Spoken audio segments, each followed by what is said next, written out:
Wyatt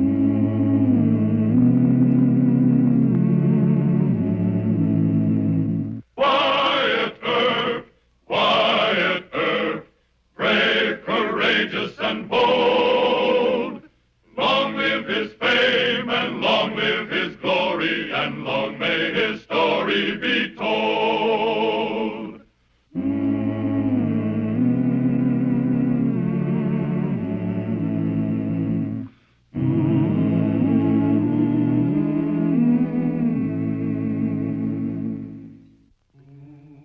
The 1870s on the western frontier were noted for sentimentality. The fable of the woman outlaw flourished. People really believed that Pauline Cushman, Belle Starr, and Calamity Jane were female Robin Hoods, robbing the rich and giving to the poor. Dodge City, Kansas in 1877 had its own heroine. Her name was Lillian Reeve, and folks called her the Kansas Lily. But Marshal Earp could not afford to be sentimental even about woman outlaws. A good peace officer knew that a woman could shoot you just as dead as any drunken cowhand. Hold on, Mr. Dealer. You've been cheating me. $300, please. This is an honest game, lady. Give her back her money. What's the matter here? What's the trouble, Deucey? Lady says I cheated her. Are you Marshal Earp? Well, I'm sorry I'm having to do this, Marshal, but the deal box here is crooked, and Mr. Ducey won't give me the $300 he's been cheating me out of. That's right, I saw it. Sure. Fair. All right.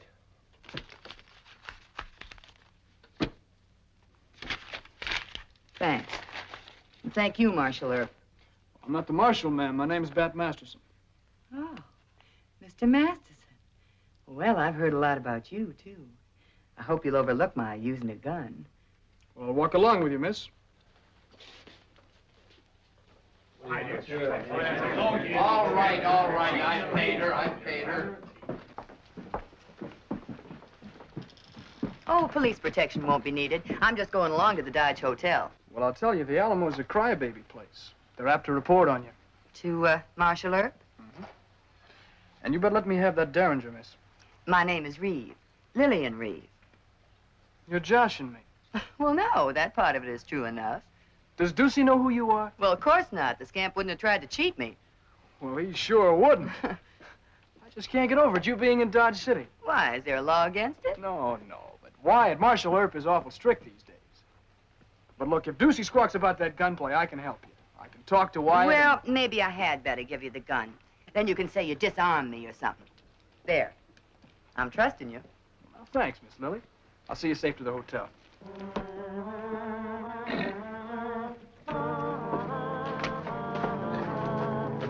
Howdy, Marshal. I've been waiting for you. Oh, howdy, Mr. Jameson. Something wrong? Yeah, there's a new gal in town. She accused Ducey of cheating her, pulled a gun, and took $300 from the faro table. Oh? Your deputy, Bat Masterson, saw the whole thing. He ordered Ducey to pay the gal. Well, then he must have caught Ducey cheating her. I'll look into it. Thanks. I want to sign a complaint. We don't want women gambling at the Alamo, and you told me to report any kind of gun carrying. Yes. Come on, let's go inside.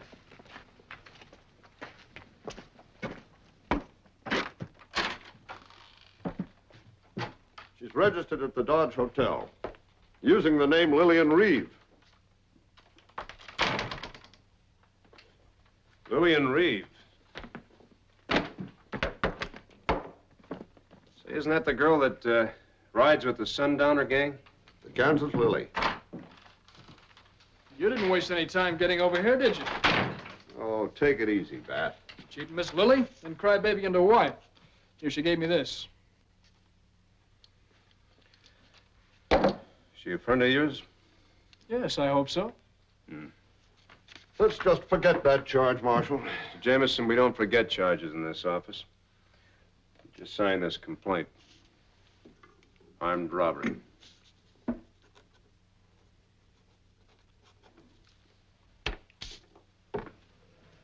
No matter what Bat says, you'll find I'm telling the truth.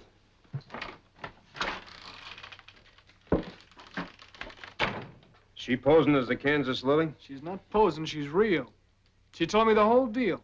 She quit the Sundowners and she's trying to make a new start. And she's a lady, Wyatt. Oh. Why didn't you arrest her? What for? Ducey took her in a crooked faro game. Didn't you see her poking this gun at him? Wyatt, Miss Lily was broke. She acted foolish like any girl might.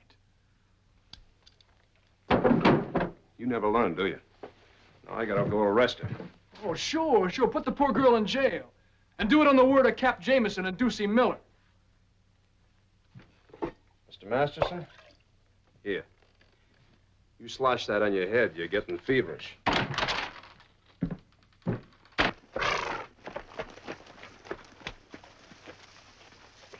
Camp here till dark.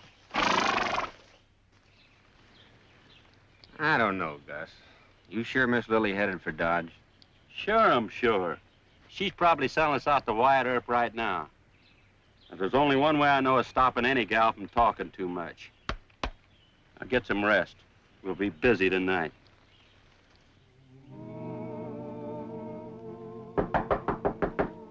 One moment.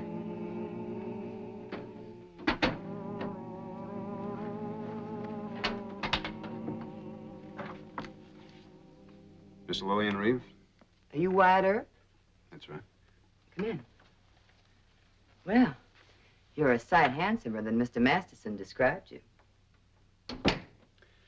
Oh? How did he describe me? Mighty fast with your guns. Mighty slow with the ladies. Miss Reeve, I'm a deacon in my church. Remind me to tell you about some deacons I've met. Oh, my bag's packed for jail. Shall I carry it?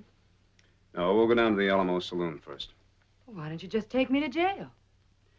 Mr. Jameson signed a armed robbery complaint. Ducey Miller will have to identify you first. Well, you're the police in this town, Mr. Earp. You want to go first? I'd like to lock my door.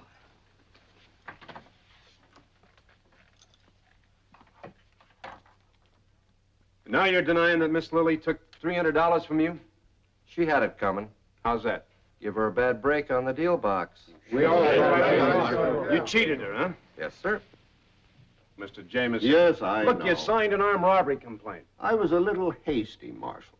No one saw Miss Lily actually threaten him with a gun. All right. We didn't see anything. Miss Lily, you make friends awful fast. Just a minute, Mr. Earp. I'd like to talk to you. Outside. Miss Lily's respected in the South.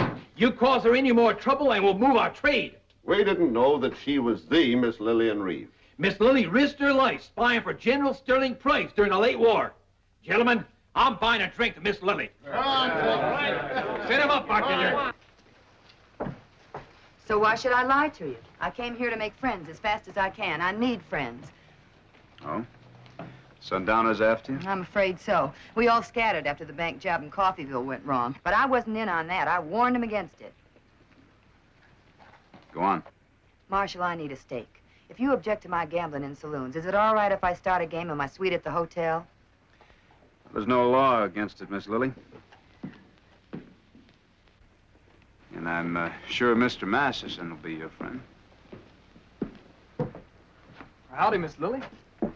All the witnesses changed their stories about Miss Lily. She's free to have dinner with you. Say, that's great. If Mr. Earp isn't afraid I'll be a bad influence. Well, Mr. Masterson's been influenced before. Hope you have a good time. Mr. Earp doesn't approve of me.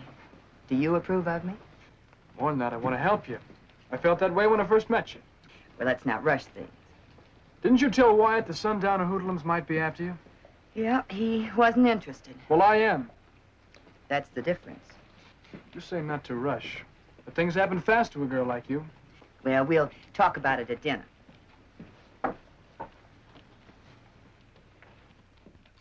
And I'll stay here long enough to run a poker game and get enough money to travel west.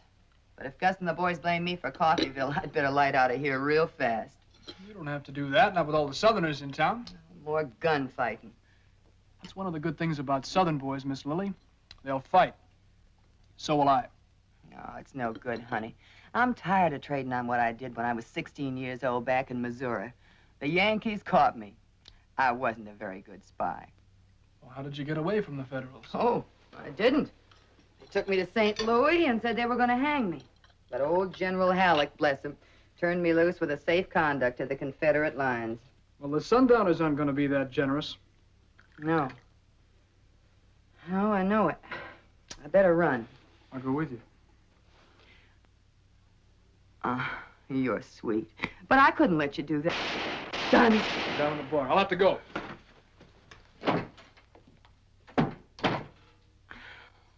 Serves him right.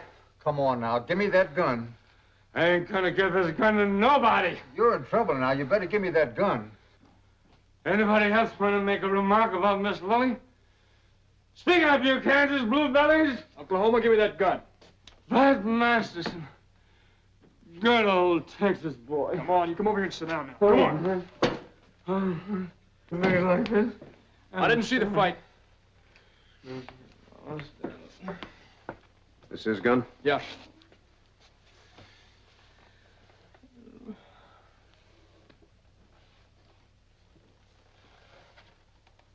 What started it? He started making remarks about Miss Lily Reeves, and Oklahoma called him.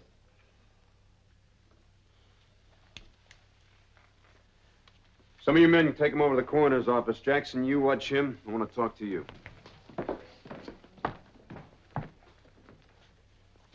Telegram. State warrant for Miss Reeve. Associate of outlaws. Detailed information and a letter to follow. Give us a break. What for? I've got her halfway talked into leaving town with me. She's not really a bad person. I might even marry her someday. Well, that's your business, Mr. Masterson. Now, where is she? Upstairs. You take Oklahoma over to jail. Hey, Lily, what about Miss Lily? We'll be upstairs talking when you come back. 114.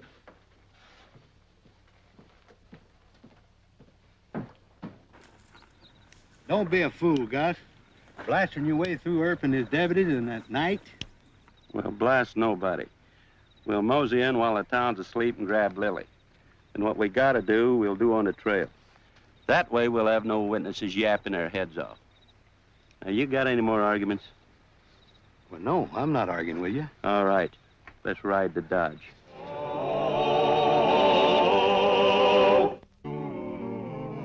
Oh, why go on talking, Mr. Ert? You've got the warrant. Put me in jail. It's not that simple. You know a warrant won't hold you long? You're really asking me not to make use of Mr. Masterson, isn't that it? That's part of it.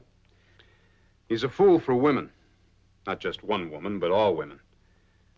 He can't help that, and he can't help you. What's your great interest in this, Mr. Earp?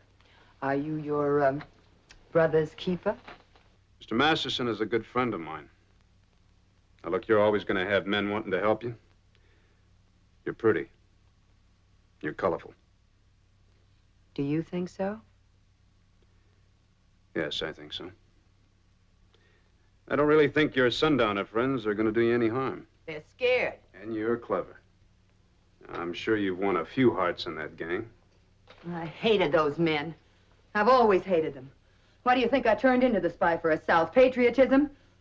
I wanted to show men I could be just as brave, just as tough, and just as mean as they are. The sundowners, stupid, filthy hoodlums. I joined him to persuade my brother to quit. He was in too deep to quit. Where's your brother now? The Pinkerton man killed him after a Santa Fe holdup. I'm sorry. I don't want your sympathy. Just take me to jail. Drinking isn't going to help. I want to drink. And then you can haul me off to jail, yelling and screaming. Kansas Lily. You're not helping yourself. Well, then maybe you could help me. Maybe Mr. Masterson is not my type. How about your helping me out of trouble? Well, you're mighty tempting, Miss Lily. But I'm going to have to decline with thanks.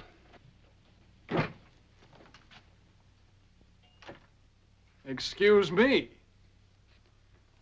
Come on in, Mr. Masterson. Join the conference. It's partly about you. I'm afraid you're wasting your time, Miss Lily. Why, it's a John Law through and through. Yes, I'm finding that out. Miss Lily is afraid. She thinks her sundowner friends might come into Dodge City and do her bodily harm. We can't hold her in jail. We haven't got accommodations for women. But we can give her protection right here. You give her protection. She'd like it. Look, Mr. Masterson, Miss Lily isn't romantic about either of us. She's afraid for her life. You understand that? Yes, sir.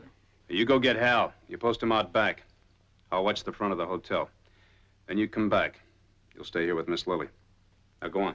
Yes, sir. Hiya, Mr. Driscoll. Just getting town? Yeah. How long you going to be with us? Oh, I'm not checking in, Sam. Just passing through. My cousin, Miss Lillian Reeves, she staying here in the house? Yes. She's in 114. Shall I send word up to have her come Hi, back? Mr. Masterson. Oh, hi, Pat. Is Mr. Earp upstairs? I don't think so. He's not in his room. Might try the office. Thanks. Now, buy you a drink? No, thanks.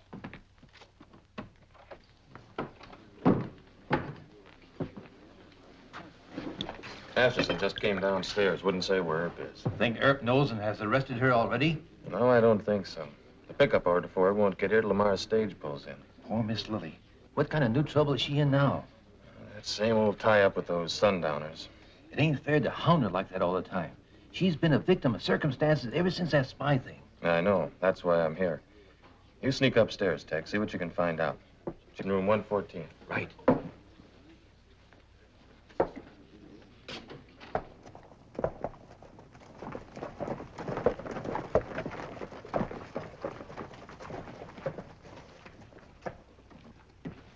Want to rent an extra horse. Feed and water these and take the money out of this. Now, don't unsaddle them because we'll be back in about an hour. Got it? I don't want any slips. Tim, you take the jail, and Nate and I'll mosey around the hotels. Right? Let's go.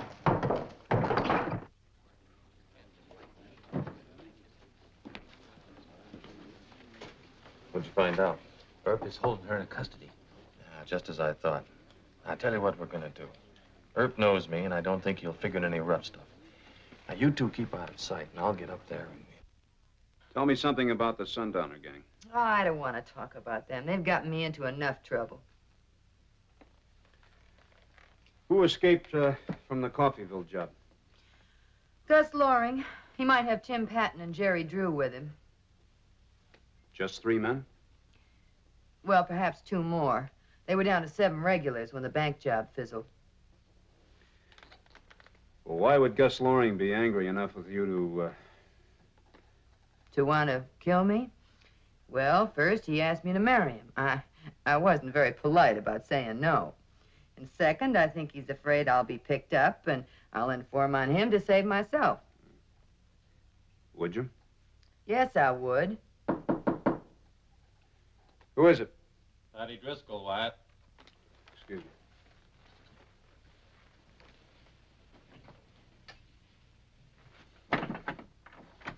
Excuse me for bothering you, Wyatt, but I got paid this $100 bill in a gambling game, and I think it's counterfeit. Would you mind?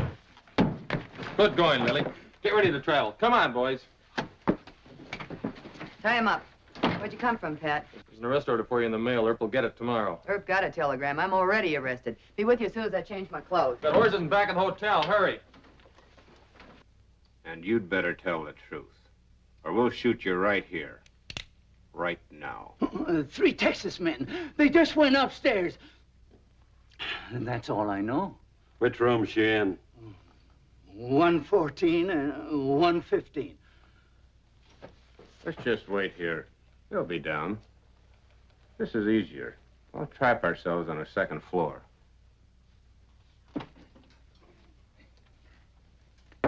Hurry up, Lily. Hurry up. There's a fire escape ladder at the end of the hall. And the stairs will be quicker. We'll take the stairs. Give me a key to that bar door.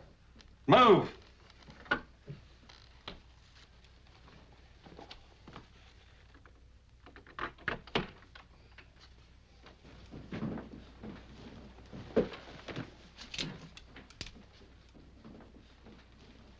Left him.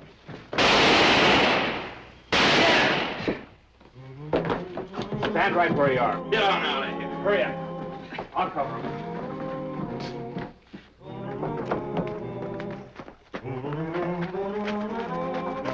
Get on.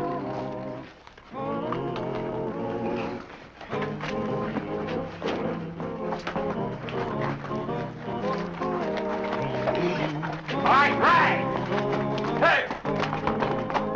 Put your gun in the desk. Hurry up. Come on. All right, get back there. You too, mister.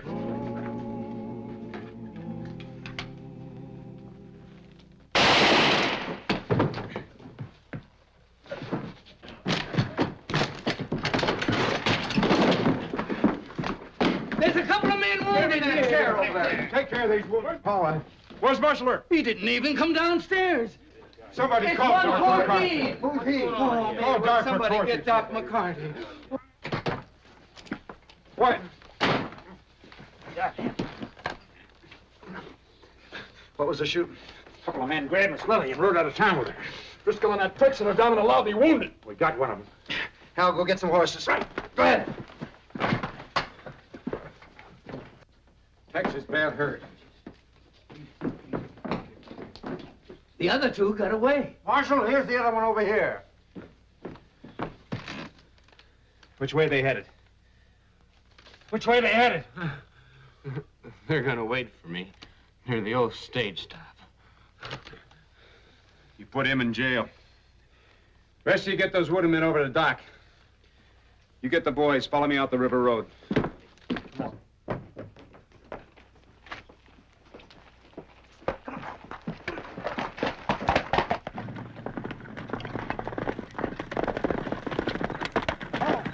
Hold it. This is as good a place as any.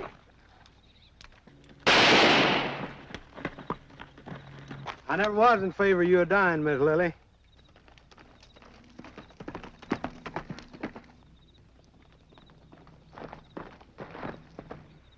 It's Marshal Earp. Get going, Tim. What about Nate? Never mind Nate. Run for it. I'll cover you.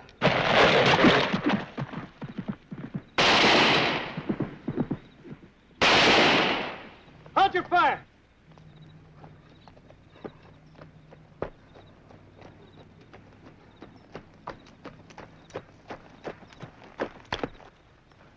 You put down that gun. You're still under arrest.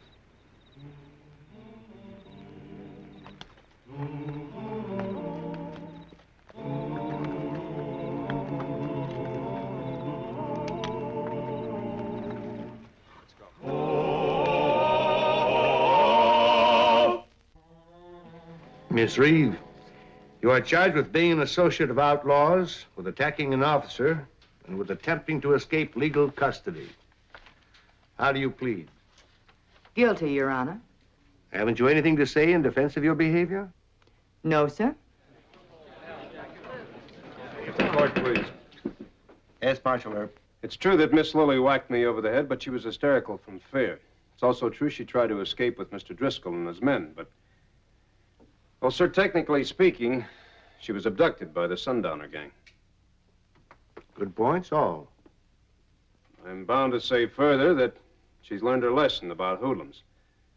And, sir, I recommend that she be sentenced to 1 year in jail, but that she be paroled from the bench. Is there anyone here willing to accept parole responsibility for this young lady? Judge Tobin, sir? Yes, Mr. Driscoll? Our son was wounded trying to help Miss Lily. She's a cousin of the Driscolls, and we'd be mighty proud to accept her parole, sir. Is that acceptable to you, Marshal Earp? It's a fine gesture, sir. The prisoner is paroled to Mr. and Mrs. Driscoll. The three of you will appear here in this court tomorrow morning at 10 o'clock for parole instructions. Thank you, Your Honor. Next case will be J.A. Donnelly versus the state of Kansas.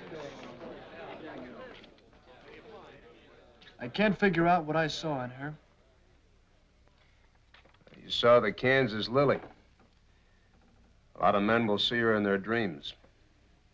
Now, Mr. Masterson, someday when you're an old codger, you'll read a wild newspaper yarn about Miss Lily, and you'll believe every word of it.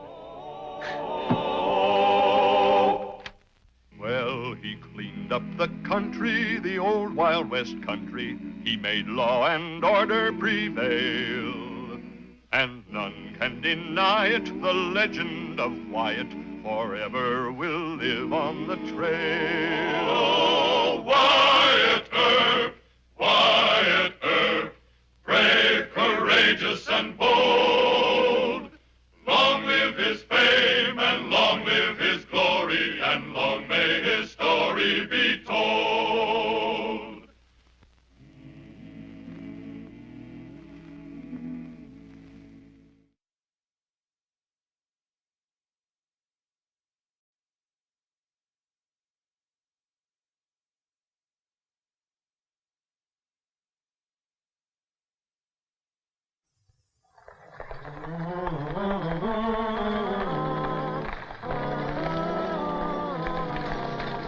You sure that's Wyatt Earp down there riding shotgun? Wells Fargo advertised he's going to take that stage through to Hays, Kansas.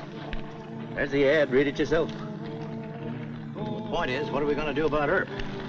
Gonna kill him and rob the stage. You mean take all the boys and ride down there and blast them, huh? No, this time we're gonna use an old engine trick. Earp won't die right away, but in the end, he'll be just as dead.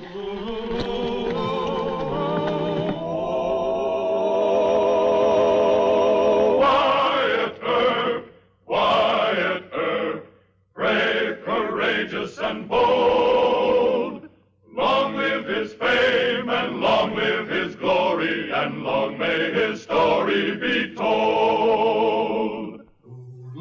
Wyatt's old friend and former employer, Wells Fargo and Company, operated an important stage line connecting the Santa Fe at Dodge City with the Union Pacific at Hays, Kansas. 100 miles of wilderness stretched between the two railroads.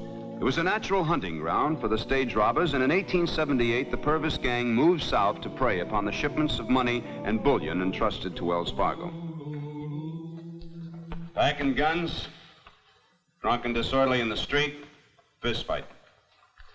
Anything else? Yeah, this one resisted arrest. That's probably 5 more days for you.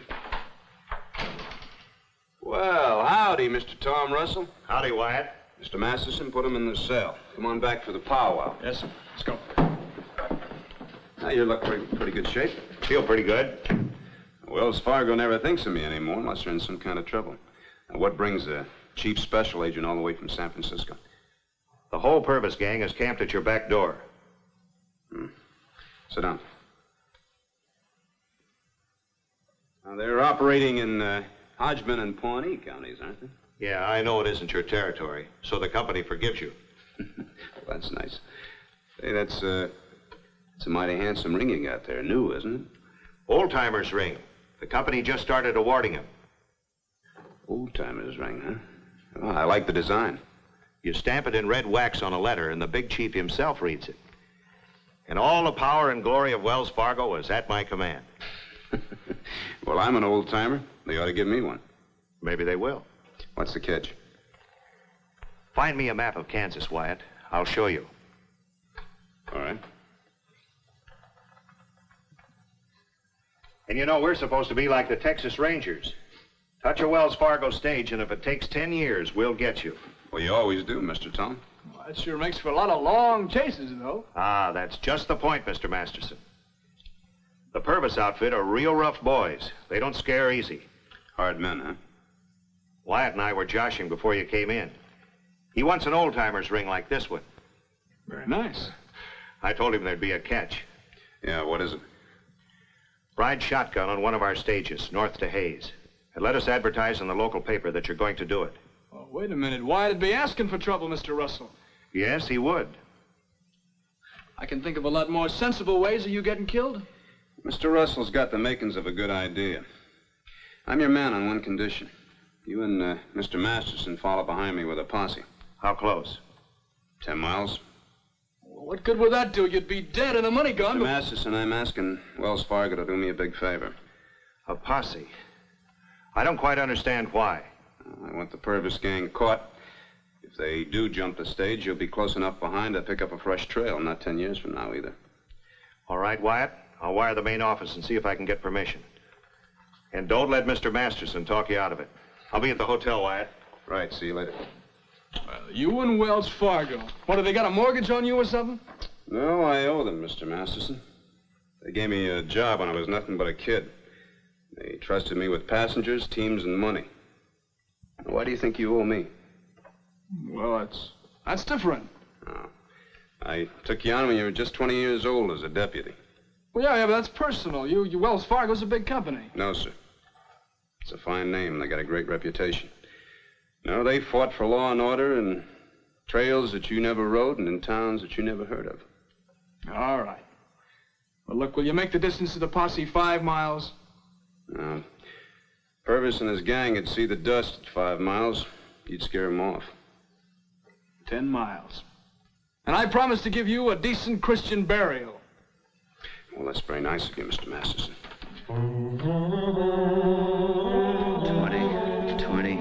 20. Wells Fargo and their $20 bills. I'm gonna write their president and tell him to send their payroll shipments in hundreds. Hey, Danny. Oh, shut up. You made me lose my place. This file, Danny. Thanks. This is something you ought to see. A newspaper? I never read them. You better read this one. They hired Wyatt Earp to ride shotgun. Wyatt Earp? Our regular stage bound for Hayes and Northern Points will leave Dodge City at 9 a.m. as usual tomorrow. Marshal Wyatt Earp will ride shotgun. The stage will carry men passengers only, and they will ride at their own risk.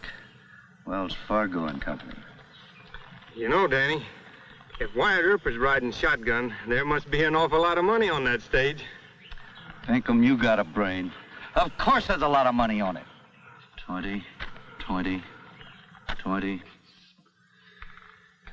Now, Mr. Masterson, I want you to give us exactly a 1 hour head start. You'll be traveling faster than us, so I want you to make check stops here, Jones Hill here, right at the beginning of the Narrows, making time allowances. Now, we all know the schedule of the stage. I have a firm agreement with the Wells Fargo Company to keep that posse 10 miles back at all times. You understand that? Yes, sir. I'm still against taking passengers, Wyatt. I think we should pile freight in the coach. Well, that'd be a dead giveaway. Now, that gang has never hurt any passengers yet. Now, the agent over at the stage depot has been told to repeat the warning that people are going to be traveling at their own risk. Besides, we may not have any passengers, in which case I suggest we load with freight. I'll settle for that. You know, actually, I don't think Purvis is going to jump us. Not because I'm riding shotgun, but because I think he'll smell a trap. He's not that smart. Well, that's one of the reasons why I agreed to this deal.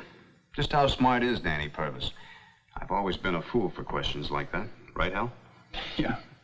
No, you're a fool for Wells Fargo. Well, I'll tell him the truth, Mr. Tom. The truth?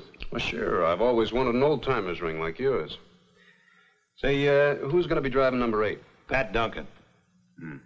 Well, he's a good man, but I'd rather have Milt Caney. Milt's loco. Well, Mr. Masterson, in order to be a great stage driver, you gotta be a mite local. Now, you, put Milt Caney on the box. I rode with him once through an Apache ambush on the Phoenix Trail. He was popping Indians off the lead horses with a black snake whip. It was like swatting flies. All right, Wyatt. Milt Caney. I just got one final question, Mr. Tom. What's that? Does your company pay for Wyatt's funeral? All expenses, Bat. Let's break this up. Tomorrow may be a busy day.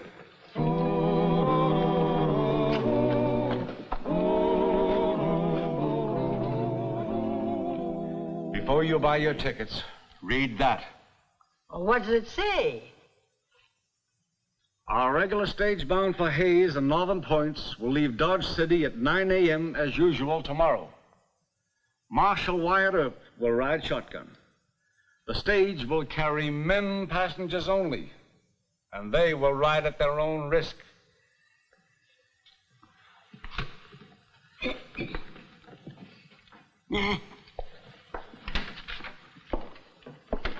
There must be robbers in the trail, or they wouldn't be warning us. So what if there are? There's gold in the Black Hills. We could wait one day, Sammy. Gold claims don't wait. I'm going. Okay.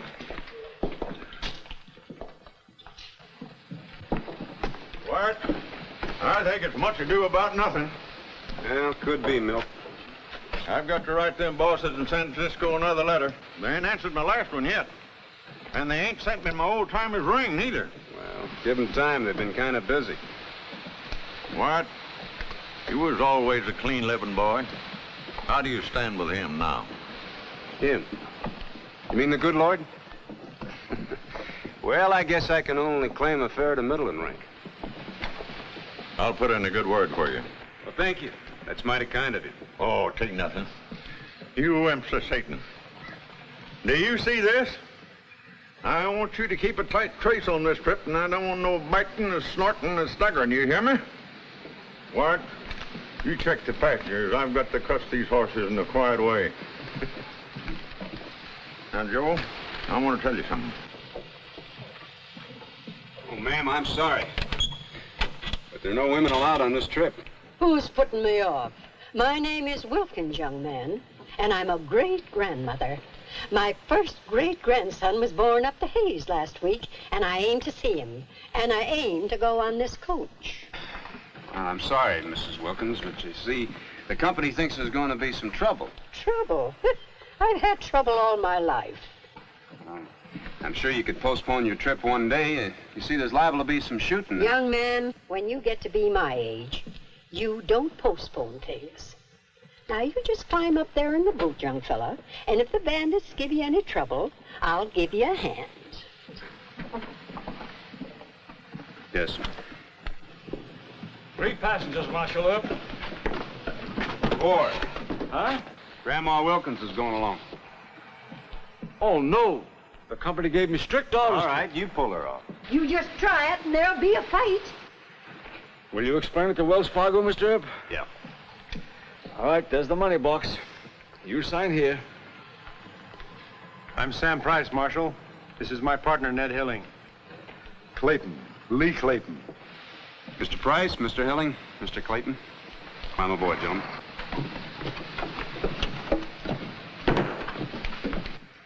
Wyatt's wrong, you know. They're gonna jump him just as soon as he gets across that county line. Wyatt said 10 miles. I gave him my word. Hal, Yeah? look, I think we ought to follow Wyatt closer. How do you boys feel? Same as you do, but Wyatt's running the show. He said to wait an hour.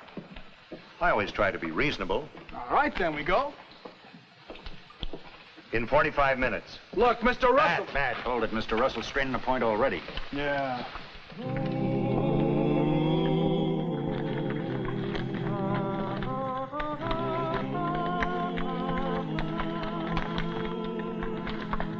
Well, do we take it from here, Danny? Nope. We'll wait and see if a posse's following him. Then we'll ride along either side of him at rifle range. You understand? You mean pick off Earp and the driver? If we can shoot that good. If we can't, we'll have to move in a little closer and drop some of the horses. And then close in. Go divide the boys so we'll have some guns on the west side, too. Wait a minute. I don't want any of that fancy Jesse James stuff until I give the word. Yes, sir. Bill, Ed, Charlie, you go over the other way.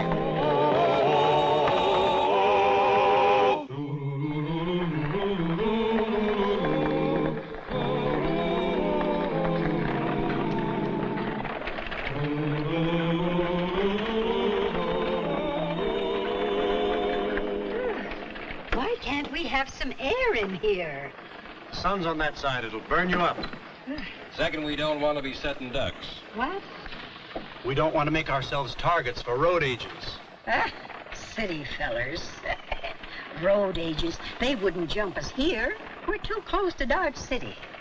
Grandma's right. Do they usually shoot at the passengers? Not unless some tarnation idiot shoots at them. Won't we be expected to help, Mr. Earp? Well, that's what he's hired for. Correct, Sonny, correct. But you let Mr. Clayton here help Marshal Earp. If it comes to that. Not me, Grandma. Oh, you're a gunfighting man, sure. I took a good look at your gun and holster. That holster's Texas hide, cured stiff for a quick draw, and all the blue ones worn off the front side of your coat.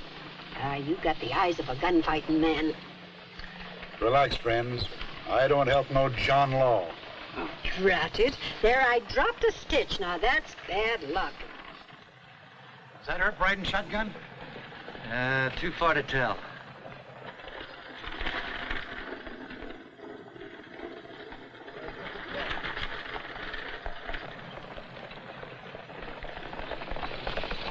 As they come abreast of us, we'll start playing Indian with them.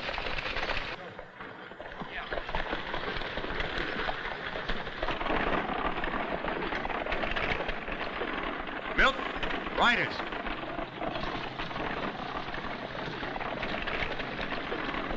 Do you suppose they want us? Yeah. Pull them up. I gotta get those passengers out. Whoa! Ho, ho! What are we stopping here for? Sorry, folks, but this is as far as we go. What's happened? Outlaws, Mr. Kenny and I are going to try to make a run for it. The rest of you out. Come on, Grandma. I will not. I'm comfortable. Well, I want out. Come on, Sammy. No, I've got a gun, Marshal. I'll help. Come on, get out of there. Well, shall we dust him? Not yet. I'll tell you when. There's a posse following us. You just wait here. Come on, Mr. Clayton. Come on, Grandma. Come on. No. Should I lift her up? Yeah, but take it easy. Come on. You just try it, you old coot, and I'll pick your eyes out with my knitting needles. Come on, Grandma.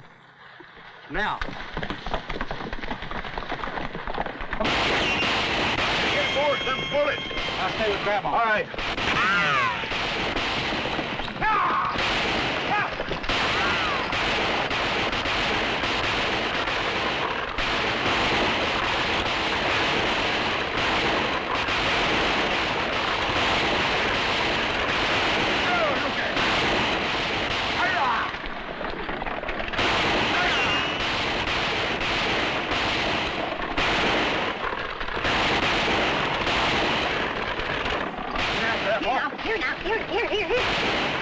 Here, now save your cartridges. It's still a rifle fight.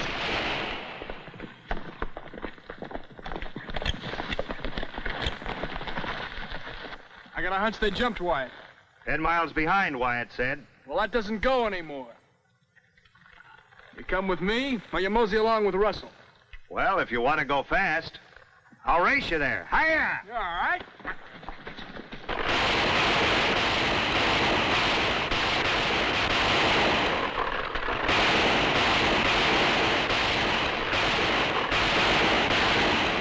We can't outrun them, Wyatt. Let's stop and make a fight of it. Head for those boulders up there. Okay.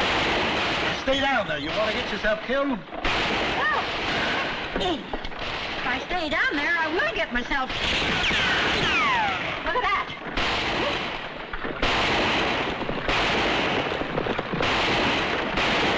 Good. I knew it. I knew you could do it. Come on.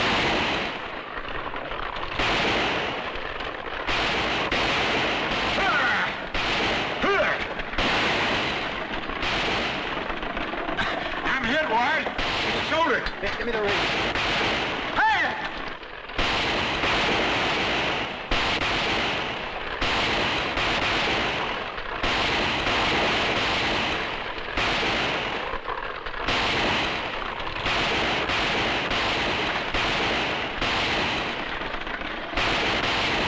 You all right?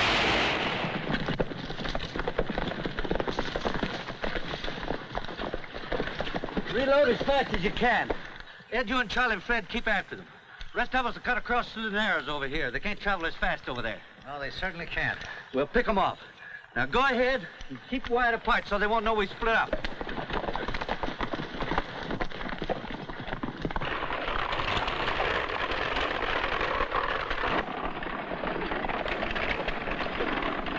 Mr. Clayton! Mr. Clayton! Mr. Clayton's been hit. How bad? Well, you don't hear him shooting, do you? I picked up his revolver. I'm reloading. What happened? They give up? No, Grandma, I don't think so. It's some kind of a trick. Probably reloading back there somewhere. Here they come. Now you keep down so you don't get yourself shot. Hey, let's go. Come on.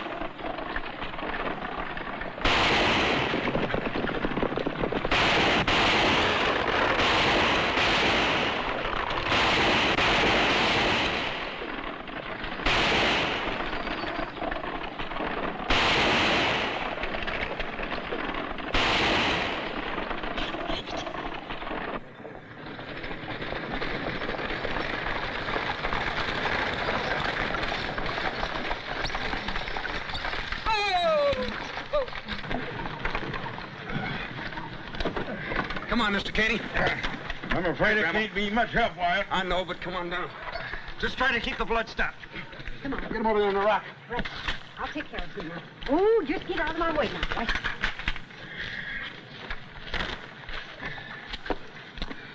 Say, what are you doing that for, sonny? Trying to prevent a wreck and a runaway. Purvis knows we're heading into winding roads. He's cut his men in half. Sent half of them cross country so they could pop up in front of us. Hey, get going. Whoa.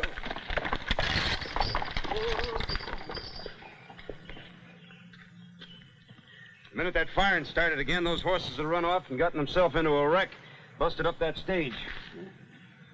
Well, that's real good thinking, son. No sense in busting up a good stage and killing animals. Come on, Milt. Grandma, pick up that Winchester. Let's go up the hill. Let's go. Watch yourself. Just take it easy. Dad, Get down in there, Milt. Stay there. Grandma, get up in the rock to the left. Come on. In the left. Now stay behind that rock. Start reloading that Winchester. Milt, you keep under cover. I sure like a young feller that's got a brain, and you got one. Hush up, Grandma. Here they come.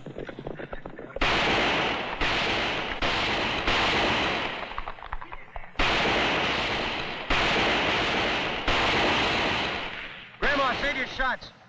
You just keep reloading, I'll do the firing. Posse better show up before we run out of bullets.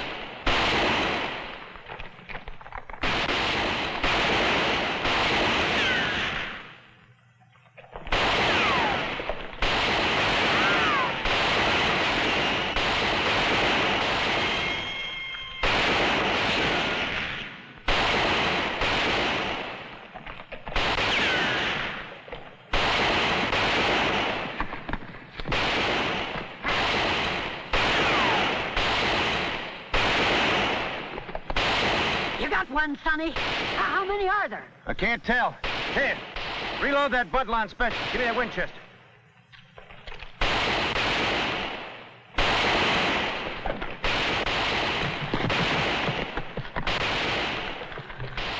Well, this might have been a good trick for Indians, but we ain't Indians. I think we ought to hide the horses and try to take Earth on foot. Yeah, maybe you're right.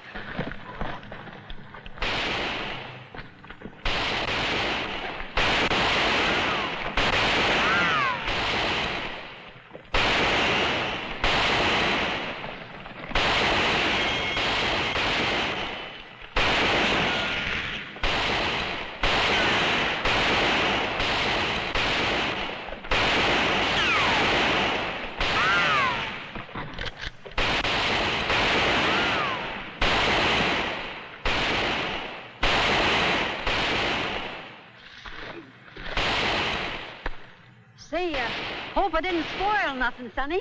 This darn thing almost jammed on me. Thank you, Grandma. Hey, you're a pretty rugged gal. Yeah, always was. But you should have known my grandma. Oh, Grandma was a case. Drat him.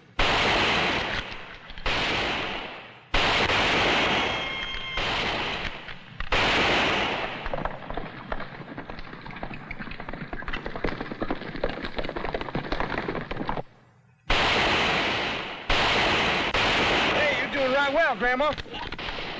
Say, here comes some men. Are they ours? Well, they better be.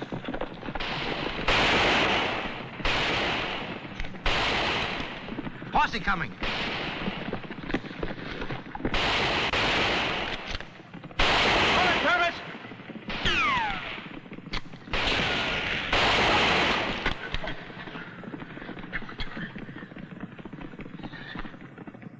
Determined cuss, ain't he? Some people just won't stop at nothing. You stay put. Drop your belts. Come on, Milt. All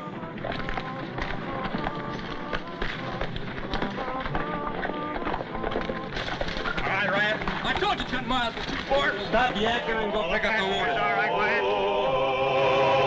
Wyatt. Hey, you tough old buzzard. You're going to be good as new in a couple of weeks. You folks sure did a good job. I can't make a Wells Fargo speech for you. Well, here. Mail it back when you get yours. Well, thank you, Mr. Tom. Milt, hold out your good hand. No joking. Sure, you earned it. Now, when Wells Fargo sends you your own, well, you just mail that one back to Mr. Tom. My old timer's ring. But I didn't pay for Wells Fargo. I only cussed their horses. Say, Sonny, come on. Let's get moving. That little baby'll be walking before his grandmother ever gets up to Hayes. Grandmother, he may be walking by the time we find those horses. Hey, Hal, give me a hand, will you? Well, he cleaned up the country, the old Wild West country. He made law and order prevail. And none can deny it, the legend of Wyatt forever will live on the trail. Wyatt Earp, Wyatt Earp, brave, courageous, and bold. Long live his fame, and long live his glory, and long may his story be told. Long may his story be told.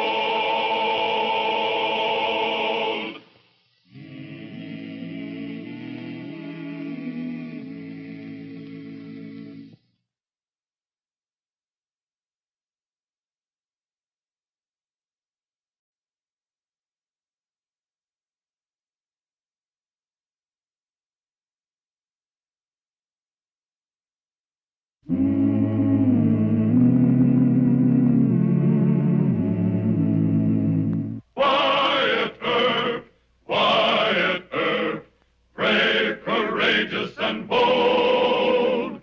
Long live his fame, and long live his glory, and long may his story be told.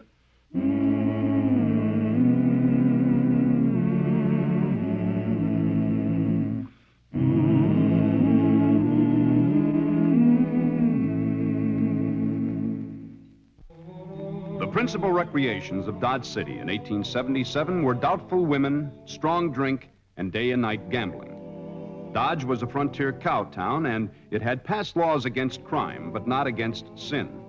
On the other hand, respectable citizens expected Marshal Wyatt Earp to keep both sin and crime away from the right side of the Santa Fe tracks. What is now known as the Battle of the Long Branch Saloon was a typical example of frontier hypocrisy. It threatened Wyatt's reputation and his job. Get out of here. I'm not selling out. Nobody's going to run me out. You've had your notice, Luke. We made you a fair offer. Now you get nothing. What's the matter, Mr. Short? They've been threatening me, Marshal. They say they ain't on, but I doubt it. Just a private business argument, Marshal. Yeah, no concern of yours. Lift them. See if they got any guns, Hal. What are you taking up for Luke Short, Marshal? You got an interest in the Long Branch? No, sir. The graph's clean. I'll have to look Get at away from me. Come here. Derringer. You can come to my office and pick up that gun tomorrow, sir. I'll go on back to your saloon. Al, go see if you can find Sheriff Masterson. Right. Let's go inside. And then Cockrell and DeGraff try to buy me out. I figured their place below the line wasn't doing too well, but they offered me peanuts for the Long Branch. Wyatt, maybe this is just another plain old-fashioned rout, huh? It looks like it. You know, I'm the one that talked you into buying this place from Doc Holliday. Oh, I'm not blaming you for that, Wyatt. That price was right, and I've been making money. Well, just the same, I feel responsible. I'm going to ask Judge Tobin for a restraining order against Mr. Cockrell and Mr. DeGraff. Restraining order? What's that? Well, that puts them on legal notice not to interfere with you or your place of business. Puts them on legal notice? Why, don't you know a gambler can't run to the court for help? Well, you don't understand. I want to help you myself, but well, I can't mount guard on a saloon. A restraining order gives me legal authority in case they try to roust your place. Otherwise, they can just send hoodlums in here, they can tear up your place, and all they got to do is pay a small fine for disorderly conduct. No, sir. A court injunction is the new way to do things, Mr. Short. Well, thanks just the same. Too modern for you? I'm old-fashioned.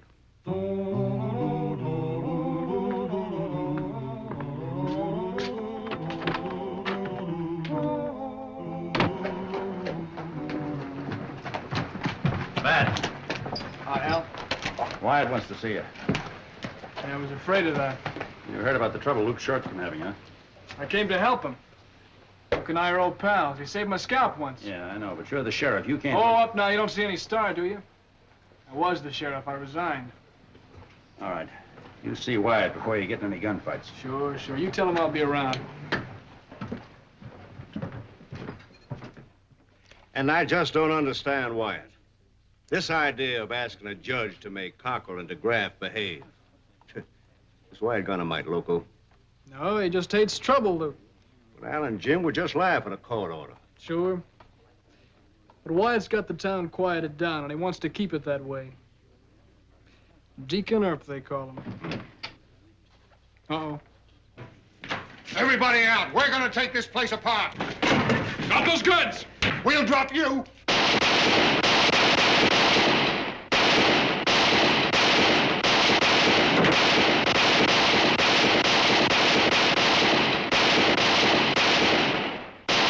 Then you quit a good job. Then you get mixed up in a stupid saloon brawl. I'd hoped you'd grown up. But you're a spoiled brat. This was mostly your fault, you know. My fault, huh? Sure, you helped Doc Holliday sell that place to Luke. The other saloon owners didn't bother Doc. They were afraid of him. Now, let me finish, will you? They're afraid to roust Doc Holliday, but they're not scared of Luke. Luke was a pretty fair hand with a gun, but he's not in our class, and you knew that. You finished? Yes, sir.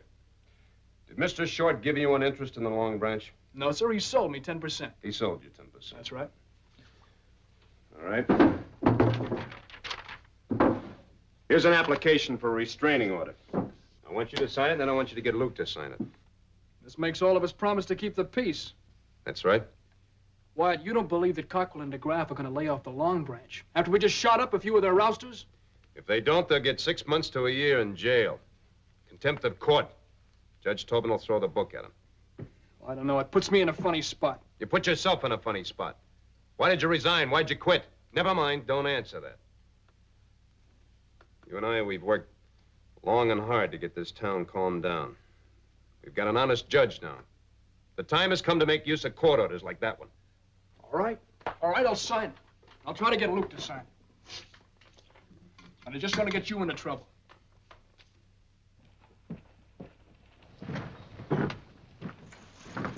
Marshal's office sent us a paper. Hal served it on me. Legal summons. James Cockrell and Al DeGraff will appear before Circuit Judge Tobin at 9 a.m. tomorrow to show cause why a restraining order should not be issued against them. The order will bind all parties to the dispute at the Long Branch Saloon to keep the peace. One of Earp's cute tricks. Yeah. If Earp hasn't got an interest in that saloon, then his pal Bat Masterson has. No. You'll tell Tobin a thing or two about Deacon Earp. And now, Your Honor, I've got something to tell you that perhaps you don't know. Bat Masterson is a partner in the Long Branch Saloon. And I suspect that Marshal Earp also has an interest in the business. Oh, see here. That's a liar. Order! Order! Proceed, Mr. Cockrell. Al DeGraff and I weren't involved in that ruckus yesterday. So why is Marshal Earp asking for a restraining order against us? Your Honor, isn't it obvious? Not now, Mr. Masterson. Mayor Kelly and I wish to question Marshal Earp in chambers. Court's recessed for half an hour.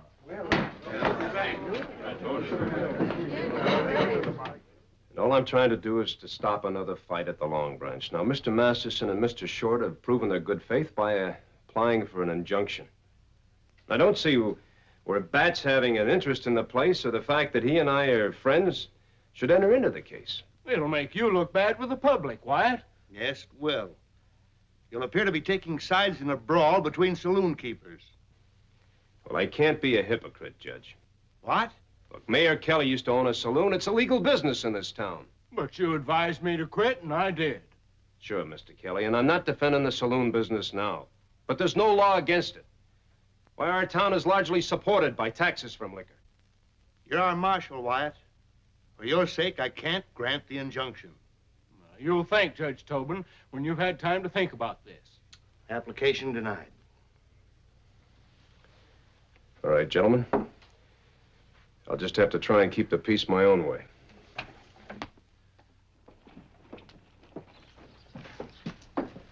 We're gonna need some more guns, Luke.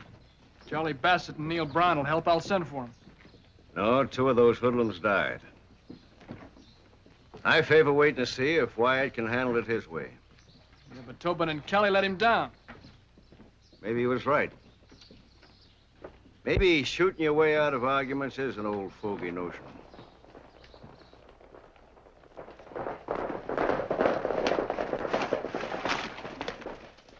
Another roust. Come on. No, wait. Give Wyatt a chance. Let's take it apart, boys. That's what we're here for.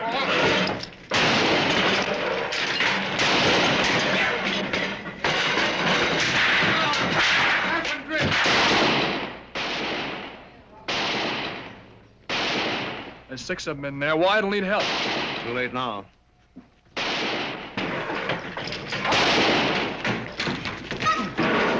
Left him. Well, only about $500 damage, Luke. Al, let's go see Mr. Cockrell and DeGraff. You stay here. We'll handle this. Yes, sir. Yes, sir. You handle it.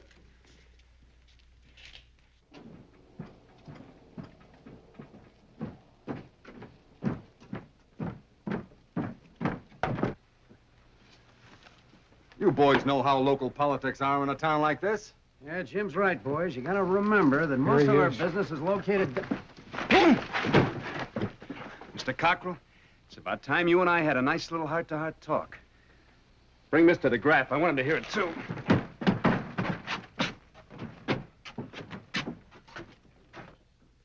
I can't prove you hired those cowhands, but I don't have to. I want $500 for the damages you did. I'll go get it. You turn into plain robbery, Earp? Jim don't mean that. I'll get it for you. I told you to get it. What if I don't? Mr. Cockrell doesn't appreciate the fact that I'm trying to save his life.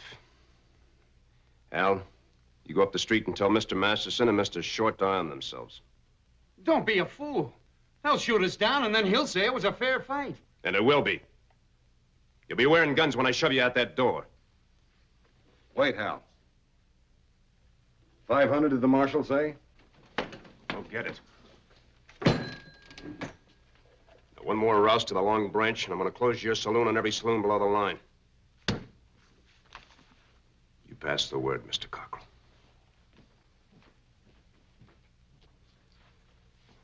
You think he'd dare close everything below the line? That's just what I want him to do. We'll pass the word, all right. The next roust will be a real one.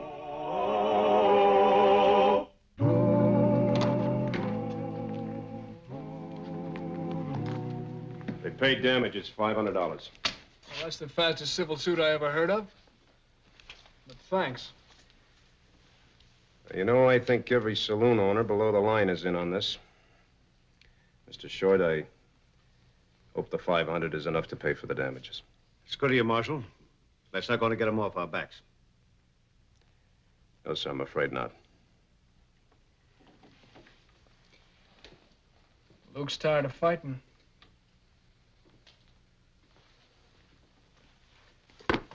You tired? No. But I don't want to get you in too deep. You know, Mr. Masterson, I made another mistake. This isn't just a brawl between saloon keepers. There's a right and wrong in the liquor business. And Dodge City's going to have to face the issue. You know what Mr. Kelly and the judge tried to pull on me today? They said that everything that happens below the line is sin and that we shouldn't bother to get our nice, clean coats spotted. The hypocrites. Yeah. That's why I hope you and Mr. Short will hang on. We will. What about the next roust? Well, I told Mr. Cockrell and Mr. DeGraff that one more roust and I was going to close every saloon below the line. Now, if they jump your place again, don't do any fighting. You leave that to me and the deputies.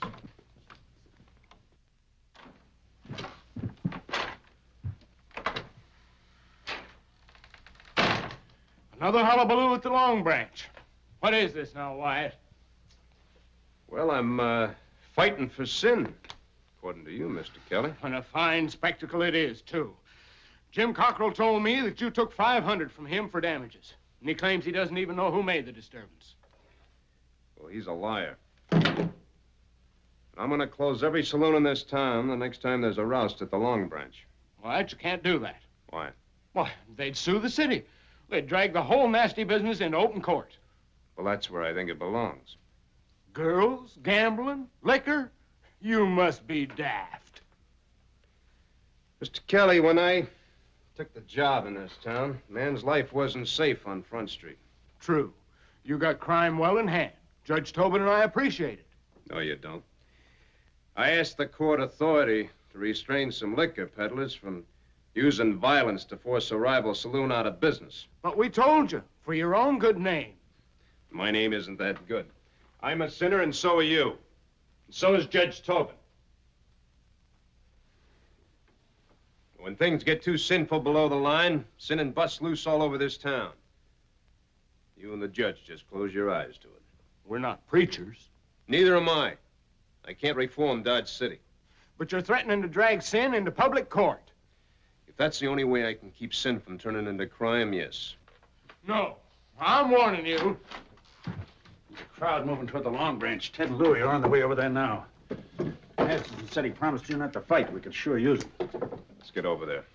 Well, Mr. Mayor, keep your eyes closed real tight. Us sinners are going to have ourselves a little old shanty go.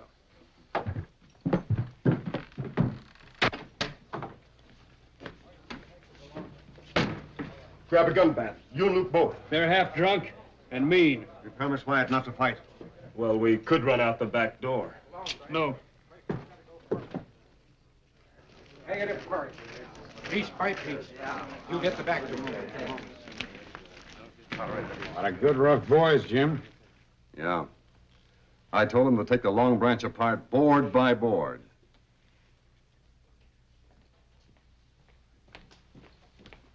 All right. Outside. Outside? That's right. That's your mob out there, and you're going to leave them. Hands waist high. Let's go.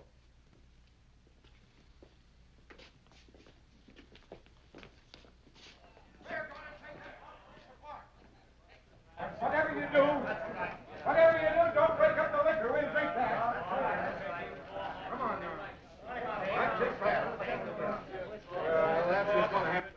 Wyatt's with them.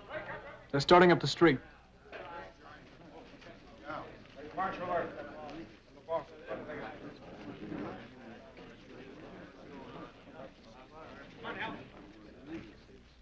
Oh, what's the matter, gentlemen? What are you hanging back for? These are the men that hired you to rouse the Long Branch. They'll lead you. Easy, men. Earp will shoot us. I know, Mr. DeGraff, why I wouldn't shoot you, Al. Now, we're just gonna stand over here and just kind of watch all of the fun. What's the matter, Mr. Cockrell? You're a natural-born leader of men. All you gotta do is raise your hand, just say, follow me. Take that big-headed John Law first. Well, go on, take him. Go on, fellas, start shooting. Well, we won't hit your bosses. Who ever heard of men like your bosses getting hurt?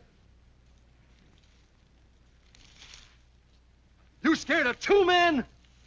Cut them down. You start it. Yeah.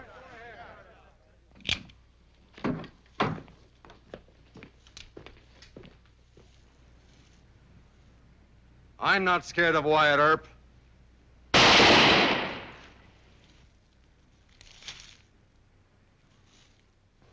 Well, go ahead and draw. I'll wait.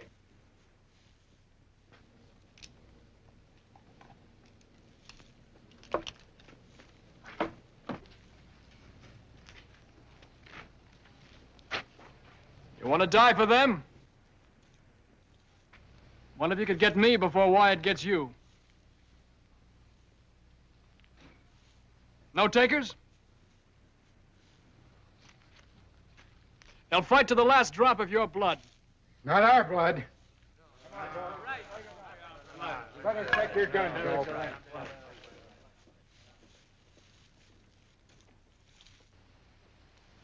Al, get a wagon loaded with 1x6s. We're closing the saloons. Right. Wyatt. You gonna close us too? That's right, Mr. Masterson. Every saloon in town. The bunt line special. It was the longest, fastest shooting iron ever to fight for the law. The bunt line special. It never missed or lost a battle and never was beat on the draw.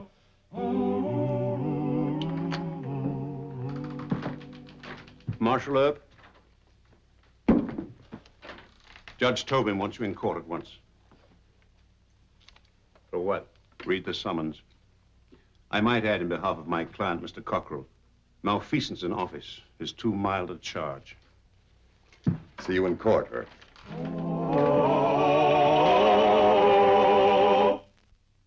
And I submit, Your Honor, the plaintiff has shown conclusive evidence why Marshal Earp should immediately be removed from office.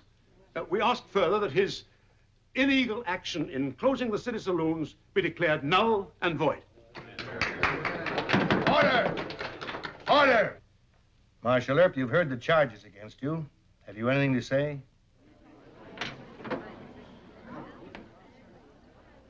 Order! Proceed, Mr. Earp. Your Honor, I have plenty to say, but I ask the courtroom be cleared. On what grounds? I'm going to have to talk about sin in Dodge City. I'm going to name names and cite facts that I don't think should become public property. If the court please. Yes, Mayor Kelly. I agree with Wyatt, Marshal Earp. His testimony should be given in private. Mr. Dunbar, do you agree that the courtroom be cleared? I see no reason for it, Your Honor. The point at issue is not the alleged sinfulness of Dodge City, but whether Marshal Earp abused the powers of his office.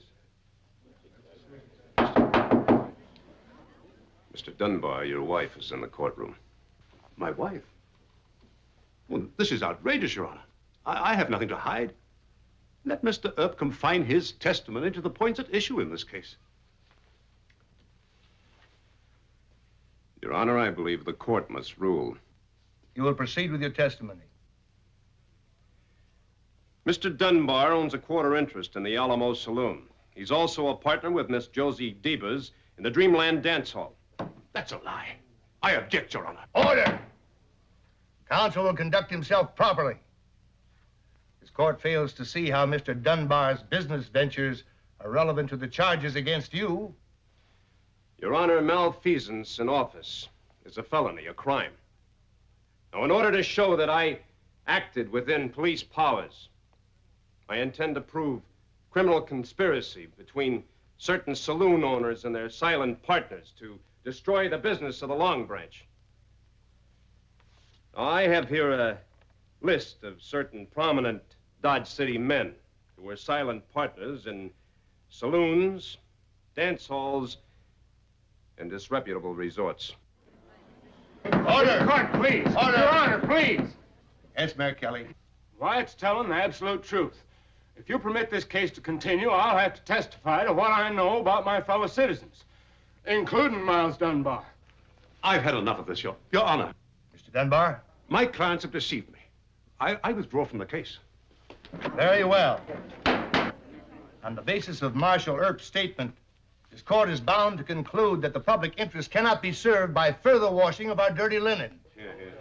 The charges against Marshal Earp are dismissed, and the saloons will remain closed until, in his judgment, improved conditions warrant their reopening. Court is adjourned.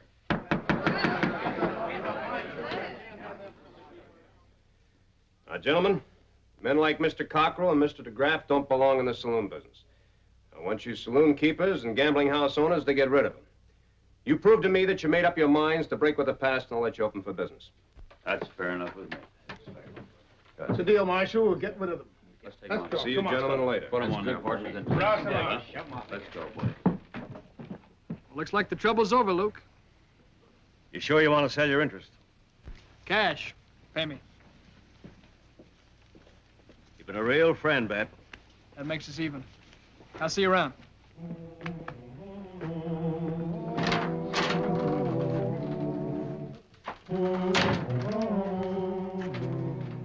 I'm out of the saloon business. Good. You can take your profit and buy into a dance hall. Oh, you give this to the school. Good. Wait a minute.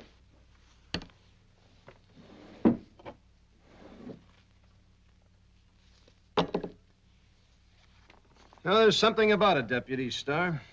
Don't get rich if you're honest, and they bury you if you're slow.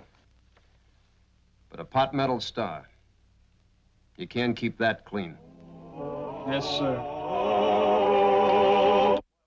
Well, he cleaned up the country, the old Wild West country. He made law and order prevail. And none can deny it, the legend of Wyatt forever will live on the trail. Oh, Wyatt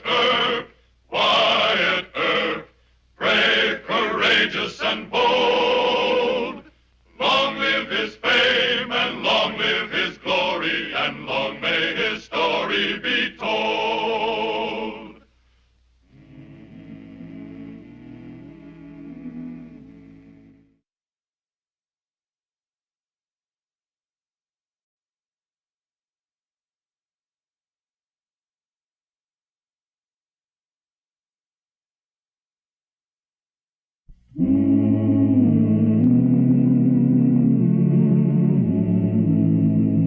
Wyatt Earp, brave, courageous, and bold. Long live his fame, and long live his glory, and long may his story be told.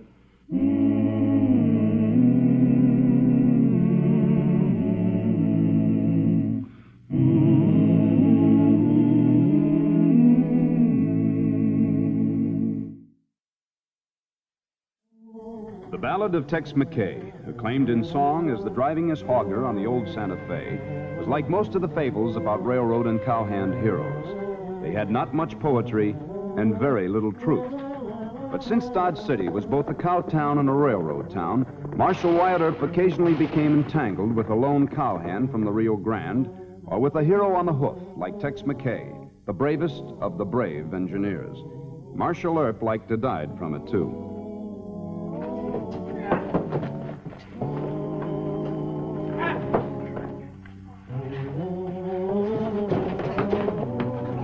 Make fun of the Texas short line, will you? I'll make you eat dirt. Fight! Marshal Earp! Marshal Earp! Fight! Fight, Marshal Earp! Let me at it! Marshal Earp! Marshal Earp! Fight! I'll tell you the story of brave Tex McKay, the drivingest hogger on the old Santa Fe. He come up from Texas with iron in his soul. That man was a genius at making them big engines roll. Roll engines roll, roll engines roll, roll engines roll. Get up here, Mr. McKay. Shut up! Now, Mr. McKay, you've been here 1 week and you've already had 3 fights. What started it this time? Well, nothing, Marshal. I was just telling him about the Texas short line, him and him. You're a liar. Sure, All right, break it up. Oh. Now, what's the straight of it, Mr. Benish? Well, the boys were Jossing Tex, but he started the fight. Who, me? Why, Mr. Banish. No wonder they retired you from the Hannibal and St. Joe. You can't see right good. Is that so? All right, break it up. Now, stop. You're under arrest. Mr. Earp, don't make me lose my temper. Come on.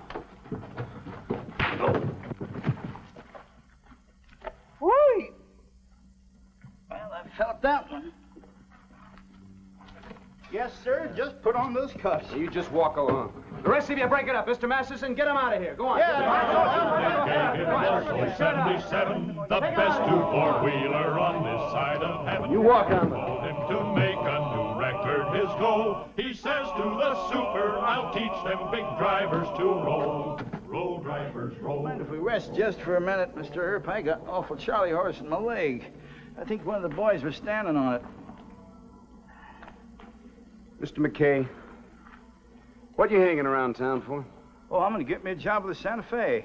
Santa Fe, huh? Doing what? Mr. Earp, I was the best engineer that the Texas short line ever had. Texas short line? I never heard of it. Oh, don't tell me you ain't never read about the Texas short line. Why, I was the hero. There was a Huntsville wreck. I saved 51 people from a fiery death. No. How's that? Well, it seems that the number 2 northbound got stuck on this wooden bridge, and the bridge caught fire. So I took the engine off of my number 1, and I made me 8 miles in 6 minutes. 8 miles in 6 minutes? Yes, sir, 8 miles in 6 minutes, and I bumped that train right back off of the bridge. I was going... You ain't doubting my word, are you, Mr. Earp? Oh, heavens, no, Mr. McKay. Well, now, if it ain't Mr. Bates. Howdy, Super. Howdy, Tex. Another fight? No, sir, not exactly. Yes, sir. Can you get off with a fine, Wyatt? Oh, you want him? Well, I could use him. Well, that ain't going to be no problem at all, Super. You just give me time to fetch my headlight and whistle, and I'll meet you at the roundhouse. Mr. McKay. No, I'll pay his fine, Wyatt. How much is it? $5. Oh, thank you kindly, Super. No hard feelings, Mr. Earp. I want you to know that you've got the entire Santa Fe behind you from now on. Well, thank you. I wish you luck. Oh, well, good luck to you, Mr. Earp. Yes, sir, you've made a firm, loyal friend. I'll start 'em rolling right away, Super. Yes, sir, right away. Say, did that big talking Longhorn ever work for the Texas Short Line? Yep. They had 2 engineers. He was one of them. Had and was? Well, the TSL went busted. Too many wrecks, huh? Nope. I doubt if their engine could do 30 miles an hour. Well, I've been a little misinformed. You see, Tex told me he drove 8 miles in 6 minutes and bumped another train off a burning bridge. The TSL only had 1 train, mixed freight and passenger. There wasn't a bridge in the line. Well, you know, if I were you, I'd be a mite careful with Mr. Tex McKay. You know our jump line division. We all steers from into track into Dodge. Yeah? Well, I can't imagine what kind of trouble Tex will get in down there, but I'll keep my eye on him. $5, you're saying? Yes, sir. You know, I'm a mite worried about Tex. I sure hope you give him a fireman with no wife or children. What? I wouldn't hire Tex if I wasn't a desperate man. Tex got himself a whistle like a cyclone's cry. He picked himself a fireman with a cinder in his eye. The fireman says, "You driver, while I pour in all the coal." And Tex says to the fireman, "Come on, it's time to roll, roll, roll, engine roll, roll, roll, engine roll." She rolled, didn't she, Whitty? I'll say she did, Tex. Why, them steers come into Dodge with their horns flattened back. Yeah. Boys, howdy, howdy. Did you all hear about me? Did you hear what I did with old 77? 28 miles in 25 minutes flat. Well, that's just creeping, Tex. Creeping? Well, that's more than 60 miles an hour with 9 carloads of beef. Well, you must have kept the brakes on all the way. He's going to ruin that engine driving it so slow. Oh, poking fun at me, huh? All right, stand up. Now, Come Tex, on. you quit it. No, sir. They said we was a creeping. Come on, stand up and fight. Stop that. Come on now, stop this. I'm going to call the marshal. He don't wreck my place. Stop this, fellas. You're going to get hurt there. Stop this, fellas. I'm going to call the marshal. Marshal, fight. Fight. Fight, Marshal. Stop it, fellas. Don't wreck my place. Fight. 28 miles in 25 minutes. Now, you know that's impossible. That's more than 60 miles an hour. You're going to tell stories like that? You expect those men to believe you? Oh, well, I might have stretched the truth a little. Tex carries a slow watch, Mr. Earp. When other watches are running 49 or 50 minutes, his watch only shows 25. Look, in plain language, you were doing 30 miles an hour, not 60. Well, it seemed awful fast to me. Mr. Masterson, come on in here. Now, if you want to spread tall stories about speed, I suggest you don't try to impress the engineers and firemen of the main line. Now, if they call you liars, you are liars. Mr. Bates, I'm sick and tired of Mr. McKay starting fights. 15 days for him, 10 days for him. Lock him up. Isn't that pretty rough? I want it rough. Mr. McKay can't learn to tell the truth. Maybe he can learn to keep his mouth shut. Whoa, now, Marshal, please. Look, I'm not letting him go this time, Mr. Bates. Wyatt, I'm doing you a favor. They're speed crazy. Oh, please. I'll lock him up. Thanks kindly, Mr. Bates. You sure tried hard. Well, that's our super. He sticks by his men in sunshine and in rain. That's sure right. Did I ever tell you about the time You get him out of here. Hey, come on. He's getting sore. Right in here. Now, look, Wyatt. 15 days for Tex and 10 days for Whitty, and that's final. I'm not arguing about it. Yeah, since when? Look, all I want you to do is let them out for one more run. Then I'll bring them back and they can serve their time. Oh, now, you're not that hard up for men. Yes, I am. We've got 90 head of steers waiting at end of track. They can't wait in this sun too long. And they're owned by Les Pearsall, one of our biggest shippers. Just one more run, Wyatt. Then you can throw them in jail. All right. Thanks, Wyatt. You're the superintendent, but personally, I wouldn't trust Tex McKay with a hand car. I'll let you in on an official trick of the trade. We sealed the throttle on 77. That engine won't do over 25 miles an hour. Top speed. Mr. Bates, you've taken a great load off my conscience. Mr. Masterson, bring those 2 speed men out here again. Yes, sir. 7 engines was warming up in that little roundhouse, and 3 of them would have blown sky high if it hadn't been for me. Remind me to tell you about it sometime. Hey, Whitty, how's the pressure? Yeah, it sure is. What'd you say?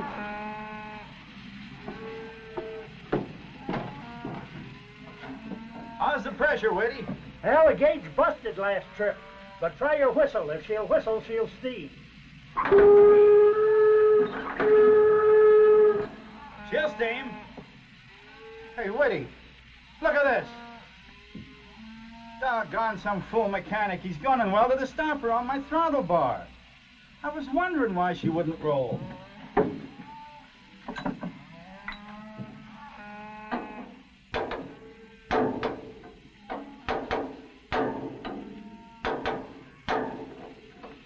Maybe we better not, Tex. You hear them critters a-bellering? We gotta get them into shaded pens, and as fast as we can. Tex hit the grade at 60 on the downhill pull to Dodge, and he was doing 90 when he roared by Engine Lodge. The brakie hollered, "Stop her or there'll be an awful toll." But Tex says to the brakie man, "Let them drivers go." The fireman said we'd better jump or we will be no more. The passengers behind him could hear that engine roar, and they prayed, 'cause they was sore afraid. And old Tex was praying, "Lordy, let my engine roll. Please keep my drivers rolling, 'cause that record is my goal." He might have beat the record, but a rail was crossed the track, put there by Denby's robbers to see the pay car crack. And like the fireman warned him, it took an awful toll.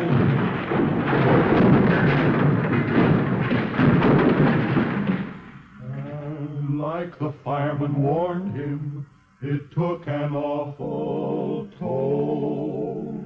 Poor Tex cried with his aching breath, "That record was my goal." He whispered to his maker, "You saw me break the record, oh Lord. You saw that engine roll, roll, roll, engine roll.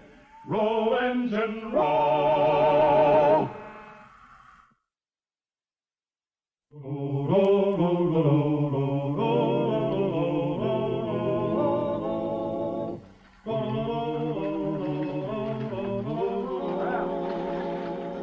Oh, howdy, Wyatt. I was just on the way to your jail. Oh, Mr. Bates, I was awful sorry to hear about your wreck. 1 engine, 4 cattle cars, and a crummy smashed. Pearsall hasn't added up the damage to his steers yet. Put him in jail and lose the key. Super, if you all would just listen to me... Don't tell that yarn again. He said some train robbers put a rail across the tracks. That's right, sir. I saw him with my own eyes. Yeah, that's right. So did I.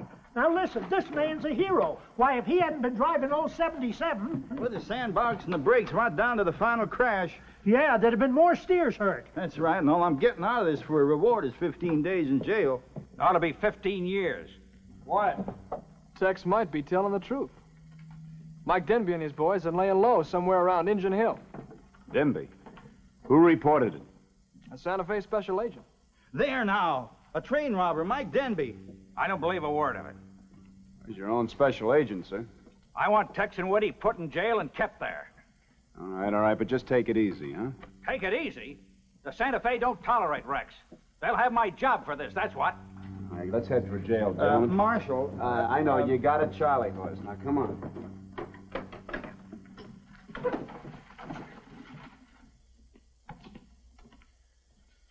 Because Tex yarns occasionally is no reason to decide he's a liar all the time. Look, why would Mr. Denby wreck a jump line cattle train? Well, sometimes they hide payrolls in the crummy. Eastbound to Dodge City? No, sir. Uh-oh. Here comes more trouble. Only Les Pearsall and his foreman. Yeah? Texas is about to declare war on us. You just watch. Now, Marshal Earp, how do you do, sir? I'm Les Pearsall. Happy to know you, sir. This is Mr. Masterson. I have the honor, sir. I'm sorry we have to meet under these circumstances, Mr. Earp. I guess you mean the train wreck, huh? No, sir. No, sir, I refer to a young citizen from my state, Tex McKay. The Santa Fe people are blaming him for this wreck. I understand that Bates fella talked you into throwing Mr. McKay into jail. Mr. McKay and his firemen are in jail because of a fight they started. It has nothing to do with the train wreck. Well, I'm glad to hear that, sir. Yes, sir, I'm glad to hear that because I happen to know the man who caused that wreck, an outlaw by the name of Mike Denby. Have you got any evidence? Certainly. My foreman here saw Denby and his gang riding fast toward Engine Hill not 10 minutes after the wreck. I sure did, Marshal. All right. That gives us call to pick up Denby, huh? Just don't go pick up Mr. Denby. You try to get a warrant for his arrest, and then you'll probably have a fight on your hands. I'll swear out formal charges, Mr. Earp. You'll need a federal warrant, sir. Within the hour, sir. Federal Judge Wilson is a guest of mine at the Dodge Hotel. Well, you get the warrant, and I'll have to serve it. But in my opinion, Mr. Denby didn't cause that train wreck. McKay was going too fast. Yes. Yes, you would blame a Texas boy. It doesn't matter to me where McKay is from, sir. Now, Marshal. Wyatt's fed up with fighting the Civil War all over again. Very well, I withdraw the remark. But you will serve the warrant. Yes, sir. Very good. I shall return within the hour. Good afternoon, gentlemen.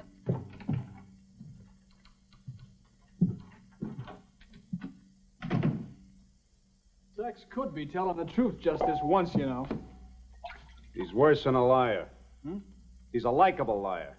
That's more dangerous than a fool.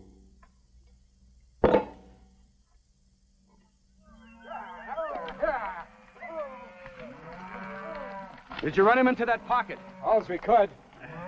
They should be in a corral. Well, we ain't got no corral. But they'll likely stay back there and eat some grass. You know, we should have shut that train crew. If there's anything I can't stand, it's someone being cruel to animals. I can still hear them poor steers a bawling. Yeah. Well, we did the best we could. Tell the boys to let them water and blow until they get over being scared. Then we'll turn them loose. Uh-oh.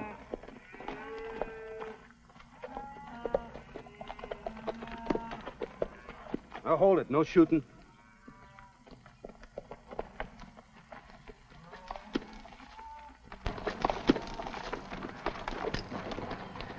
Mr. Denby?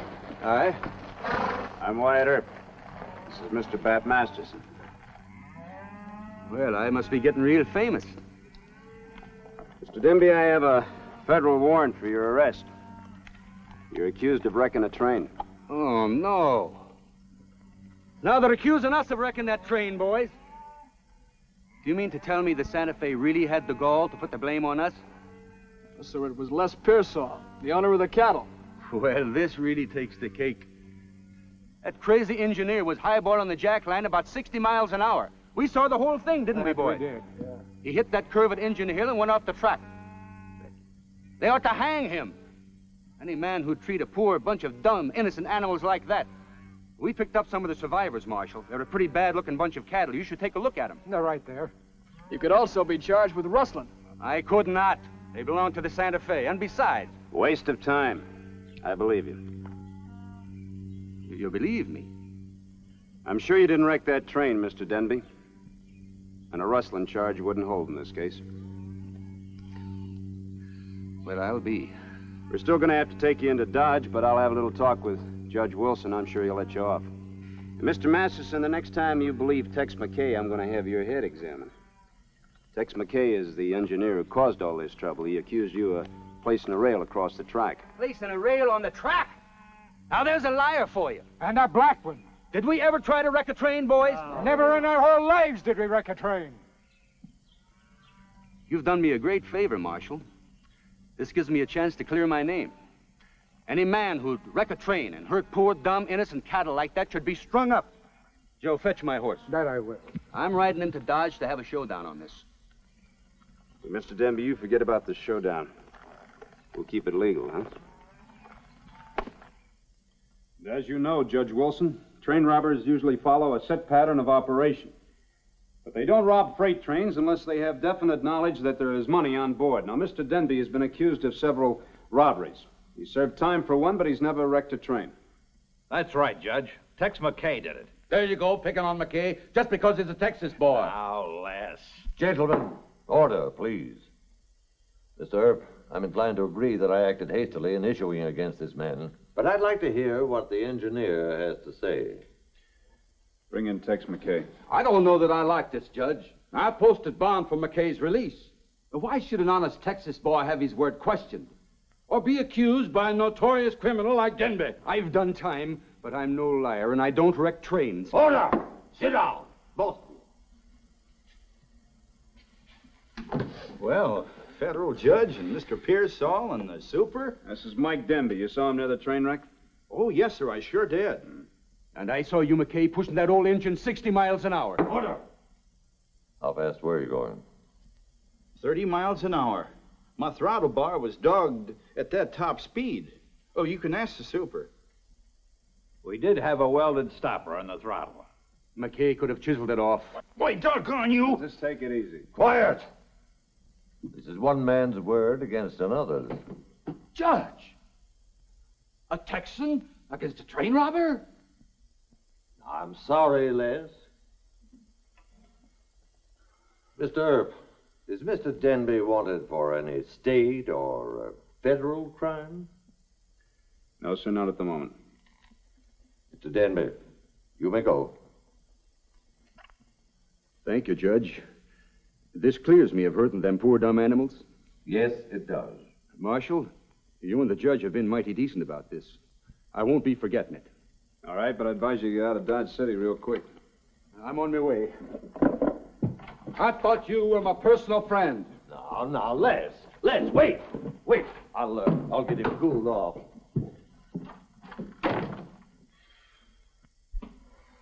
Us Texans are mighty hot-blooded, but I forgive Mike Denby. Come along, Tex. Yes, sir. I thought you fired him. I had to change my mind when Les Pearsall put up his bail. Les is a big shipper, Wyatt. I reckon you still don't believe my story, Mr. Earp. No, I don't. Neither do I. Wyatt had you pegged right from the first.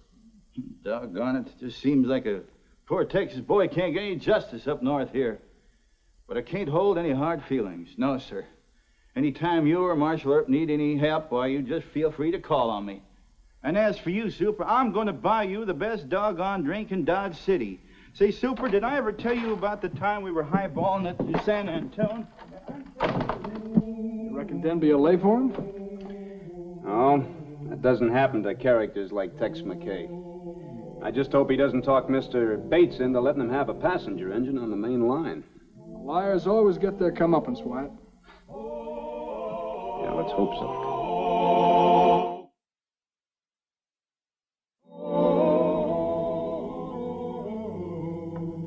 Reach, Denby. Come with us. Come on.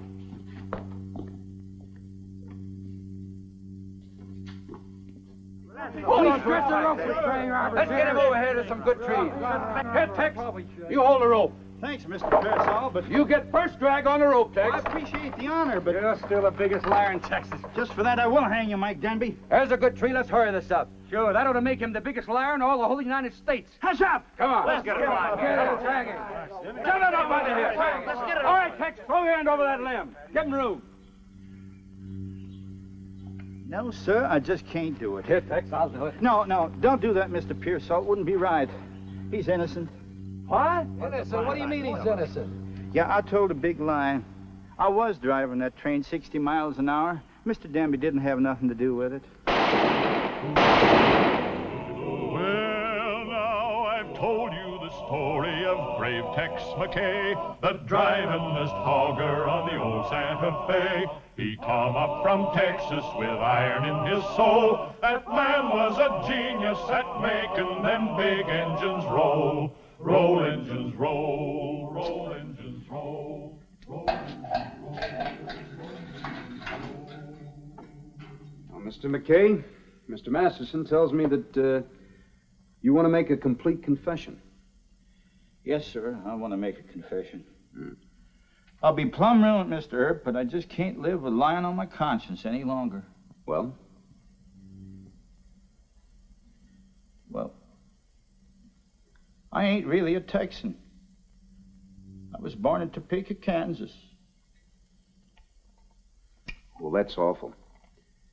But I'm going to forget you told me that. And you keep it quiet, too, and someday they might sing a song about Tex McKay and the wreck of old 77. Oh, thank you, Marshal. If there's ever anything I can do for you... That's quite all right, Mr. McKay. You just sit down. Take it easy. Oh, thank you, Marshal.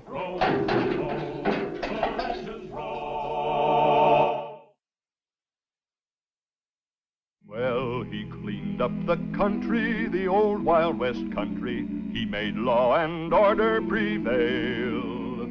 And none can deny it, the legend of Wyatt forever will live on the trail. Oh, Wyatt Earp, brave, courageous, and bold. Long live his fame, and long live his glory, and long may his story be told.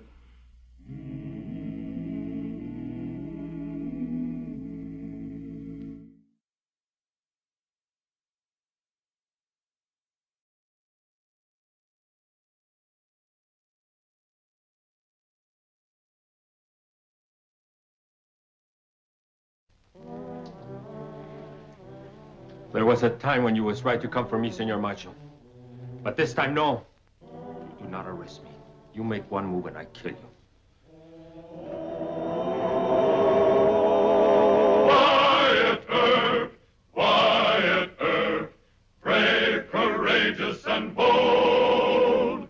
Long live his fame, and long live his glory, and long may his story be told. The Life and Legend of Wyatt Earp, starring Hugh O'Brien. For the most part, law enforcement in the West was pretty open and uncomplicated.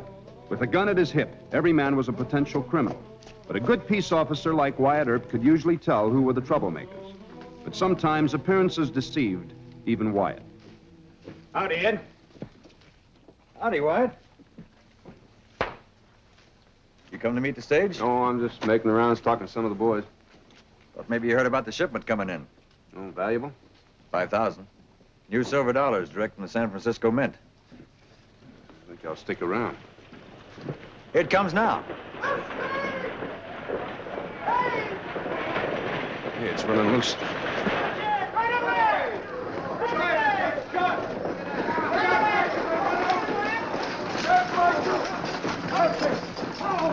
Nice work, Marshal. Billy still alive? Yeah, but he's hurt pretty bad. Couple of you men get him over to Doc McCarty's, quick. Come on. Run tell Miss Nancy. Miss Nancy, the school teacher? She and Billy Hanley are engaged to be married. Supposed to be a passenger.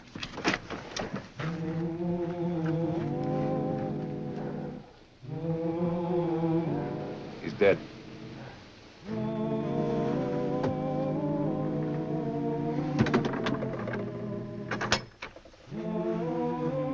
They get it all.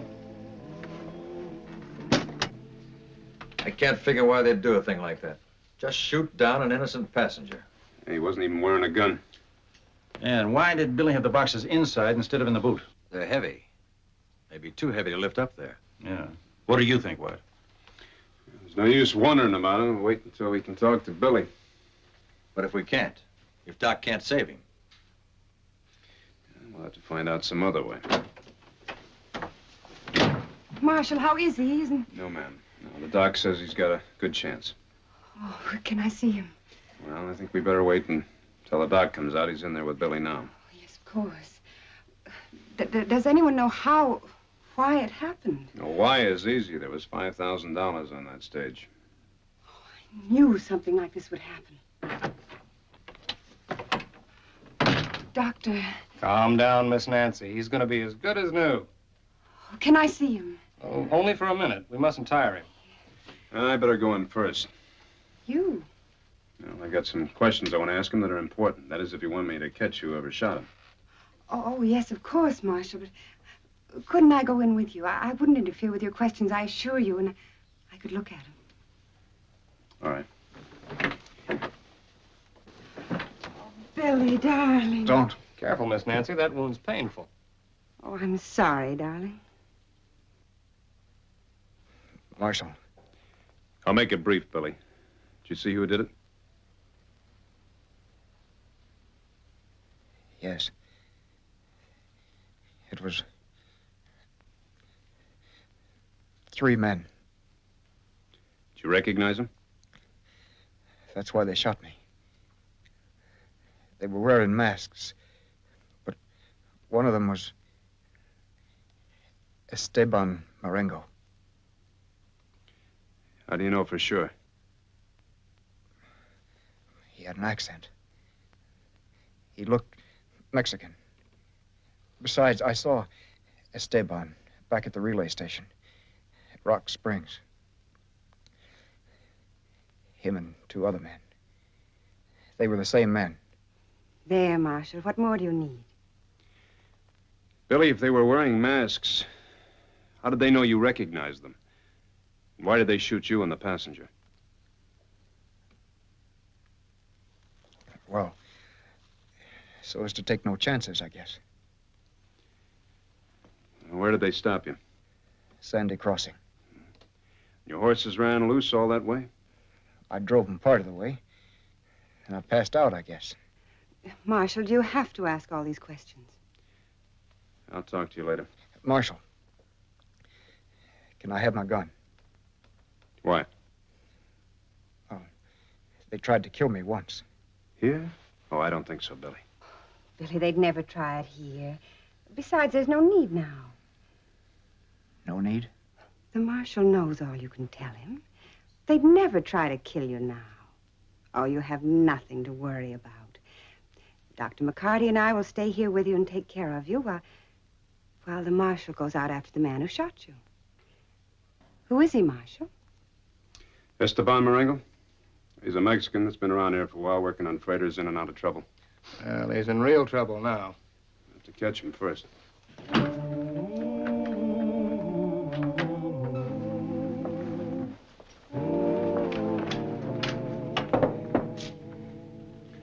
Well, buenos dias, señorita.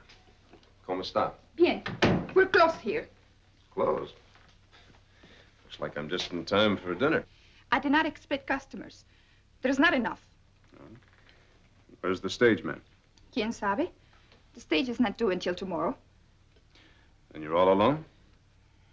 Who's the other dinner for? It is none of your business, Senor Marshal. Might be. Do you know a man by the name of Esteban Marengo? Do you? No. Has he ever been here? How do I know if I don't know him? This afternoon when the stage came in, was there a Mexican man here? No. There's none here now. You always eat 2 plates of enchiladas? See, when I am hungry. Ándale, ándale, es la policía, vete. No, I do not go.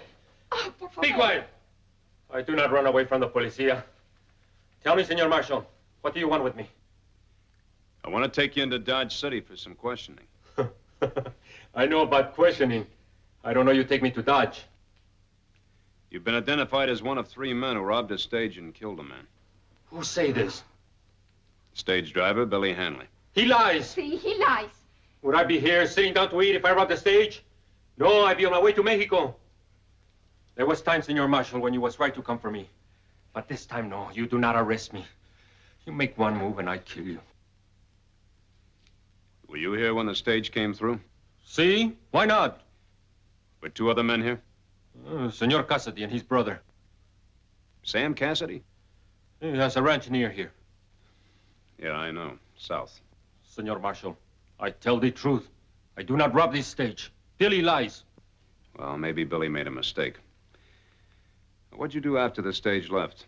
Nothing. See, you fix wagon for Senor Cassidy. Oh, see. His axle was broke. Well, that must have taken a while, Maybe 2-3 hours. Esteban, you have an alibi. Now, you willing to ride down to Cassidy's ranch with me and verify it? See, but not to Dodge. No, not if it checks out. Come on.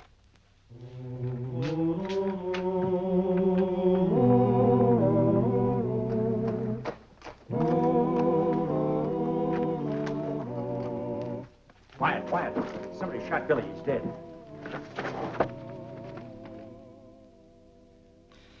We should have listened to him. He was scared.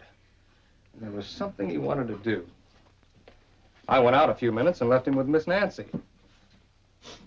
They must have been watching outside that window. Oh, if only I'd turned around. I thought I heard something. No, Miss Nancy, you mustn't blame yourself. You nearly got shot as it was. Bullet nicked the sleeve of her dress. She was sitting right close there beside him. I'm sorry, Miss Nancy. Oh, he tried to tell us. But I suppose you had no more reason to believe him than we did. I looked outside, Wyatt. No footprints. The ground's too hard, but I did find this little cartridge shell. 41 Derringer. It was a Derringer that killed the passenger, too, and got Billy the first time. Same gun, probably. Oh, Marshal, you've got to get that man. He must be dangerous to do a thing so terrible. I never did like that Esteban Marengo. It wasn't Esteban. He was with me when it happened. Then his Confederates. He had no Confederates. He had nothing to do with the robbery or this. No, either Billy was mistaken or What? Billy sent me out there in a wild goose chase. Why? You can't think Billy had anything to do with the robbery. He might have. If he lied, he must have. You mean he sent you out there in a wild goose chase so he could be shot and killed? That's true, Wyatt. Well, that part's a puzzle. But suppose he had been double-crossed by his pals. He might still have hoped to get part of that loot somehow. You know he wasn't that kind of a man. No, why would Billy want a hold of a stagecoach? Well, he wasn't rich. He was about to get married. $5,000 would have set him up for life. How can you cast such a stigma on the memory of a dear dead boy who can't defend himself? Miss Nancy, a crime has been committed. I've got to get at the facts. Whatever they are, whoever they hurt. Now, they might implicate Billy, but on the other hand, they may clear him, too. I hope before you cast public suspicion on him, you get positive proof. That's my job, Miss Nancy.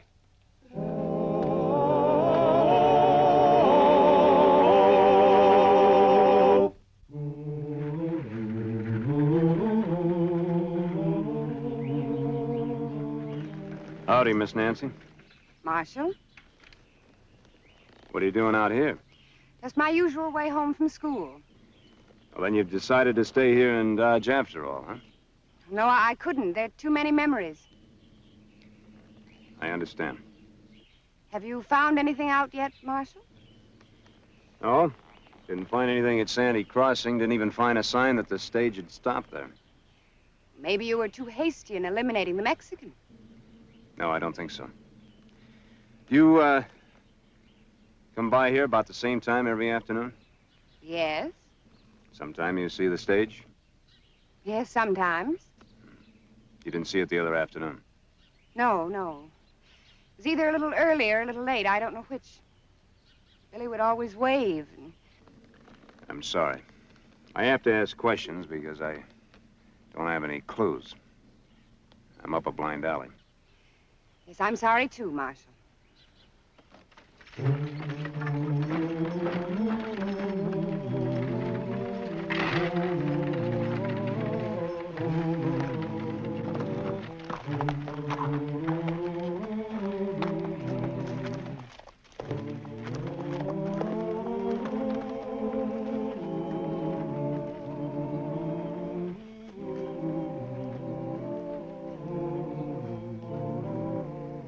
U.S. Mint, San Francisco.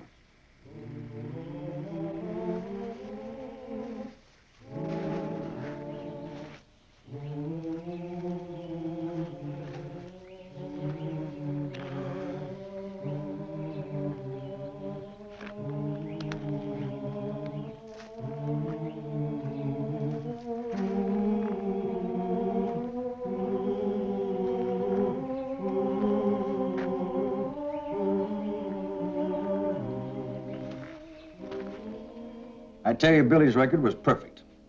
I'd have trusted him with my life. Especially when he got engaged to Miss Nancy. She's perfect. You sound like you were in love with her yourself.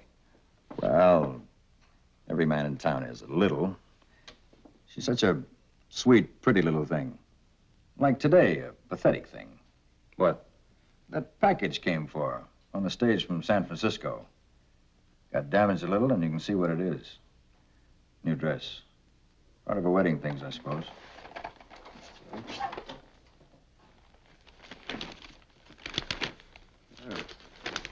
Looks expensive, but since when did they start wearing black wedding dresses with spangles? Probably for parties when they went back east. Who knows? Anyways, I just can't bring myself to deliver it to her. Well, I'll take it to her. I want to ask her some questions anyway. Oh? About Billy? Yeah. Well, I'd be obliged to you if you would take it. But there's $2 extra express charges due on it. You want to collect it? Well, Well, never mind. I'll waive it. It's the least I can do for her. See you later.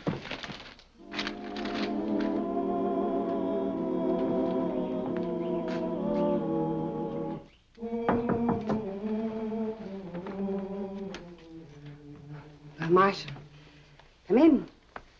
Thank you. There's one Billy left here. He was very proud of his whips. He made them himself. What brings you here, Marshal? Well, his package came for you today from San Francisco. I happened to be over at the express company. I was coming out here anyway. It's quite a fancy dress. It was intended for my trousseau. I won't need it now. Aren't you going to open it? Not right now. If it's damaged, the express company would like to know about it.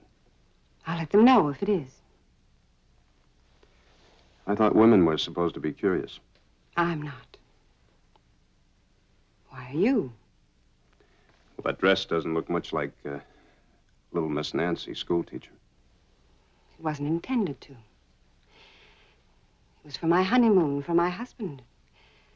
That's why I don't want to open it now. I'd like to know, Marshal, what it is you're thinking. What you're insinuating. Nothing, Miss Nancy. I'm sorry. I didn't mean to upset you. But you have. And I don't understand why.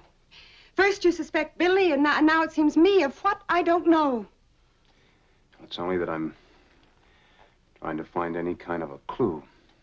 Anything that would seem strange. Well, I don't see how my buying a new dress, especially since it was bought weeks ago for my trousseau, could seem strange. No, I guess not. Now, please, go.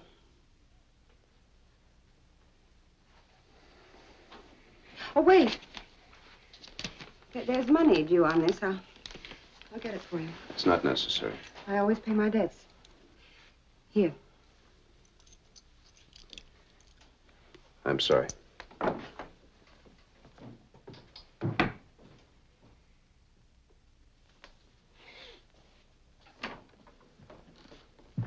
What? You deliver it? Yeah. She took it pretty hard, huh? I was afraid she would. Well, I guess I wasn't as diplomatic as I could have been. I wouldn't have been either. You asked for it. But thanks. Wait a minute. She paid me the express due. Here. Hey, wait a minute. Let me see that. These are shiny new.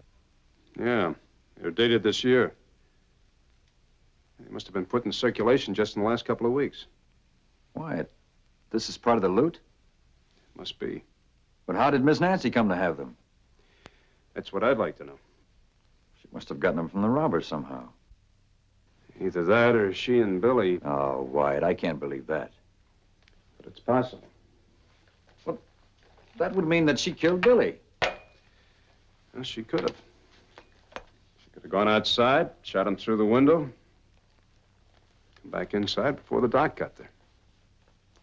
But the bullet tear in her sleeve. Well, she could have done that herself. We didn't look at it too closely, you know. Oh, Wyatt. It's also possible that she came by these coins honestly. It's been 3 days since the holdup. Yeah. It's possible, but I'm going to have to find out.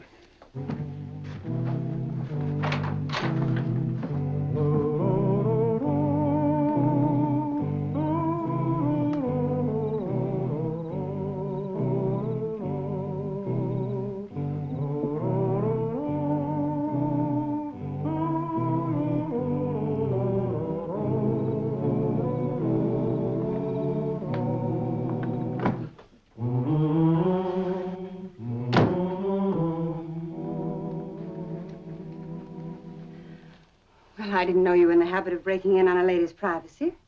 I see you changed your mind about wearing the dress. Yes. How do I look? Well, different anyway. More like I belong south of the dead line in one of those dance halls?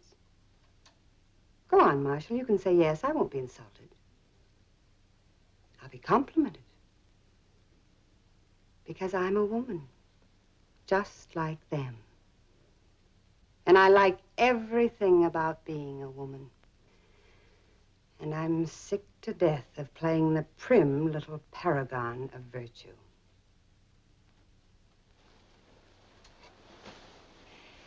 Do you know what it's like to be a school teacher? Why don't you say something? Aren't you shocked? No.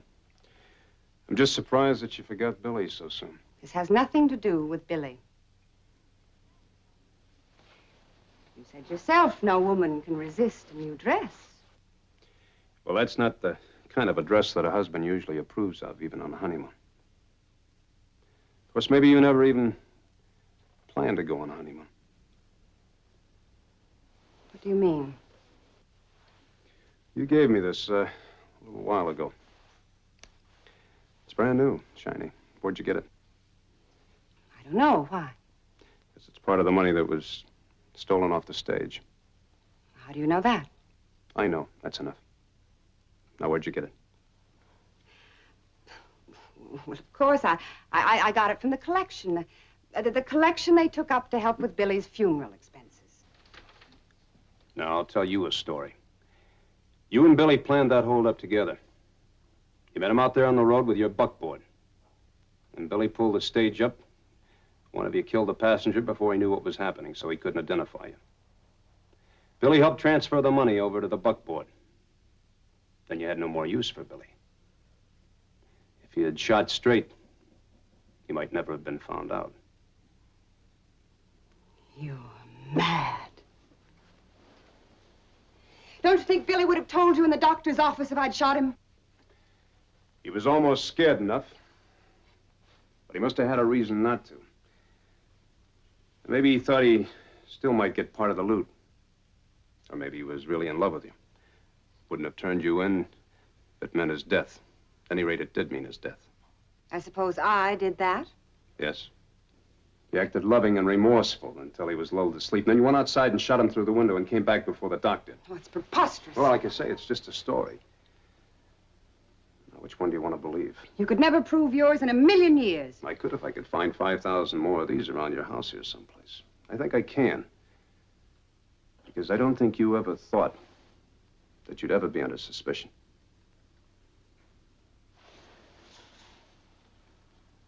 Wyatt, look at me. Am I pretty? Well, am I? Yes. Listen to me, Wyatt. I never loved Billy. He was just a kid. But you're a man, and I've always admired you. If your story was true, if I did have that money, you and I could go a long way together. Go back east, Europe, maybe. We'd have a lot of fun. It could be heaven, Wyatt. Miss Nancy, you already have a date with the jury. I think we better go.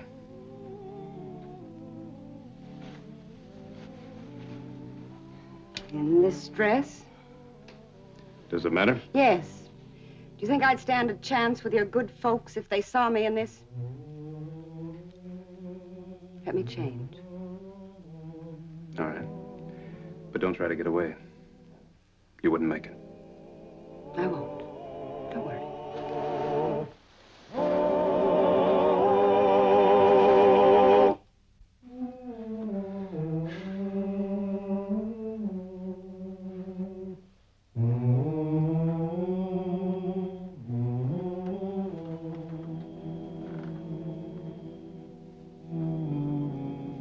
Don't turn around yet.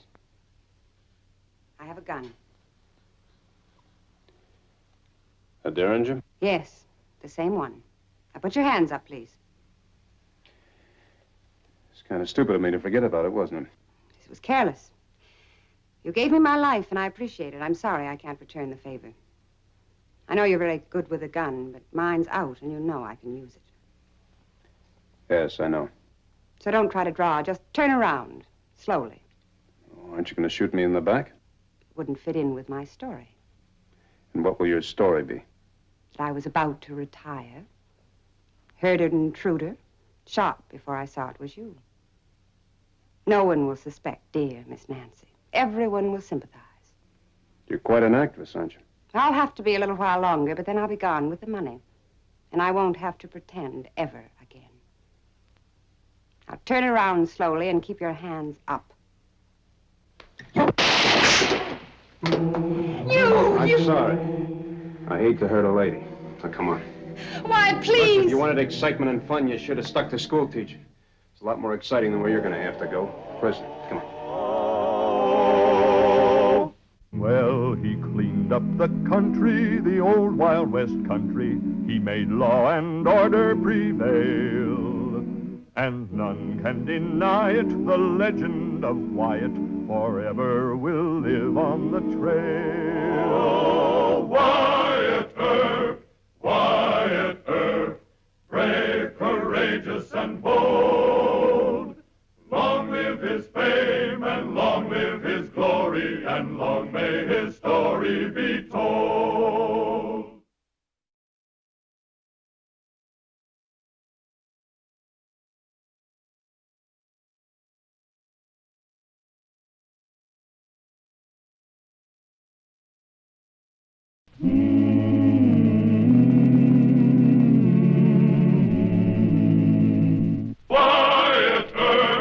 Wyatt Earp, brave, courageous, and bold.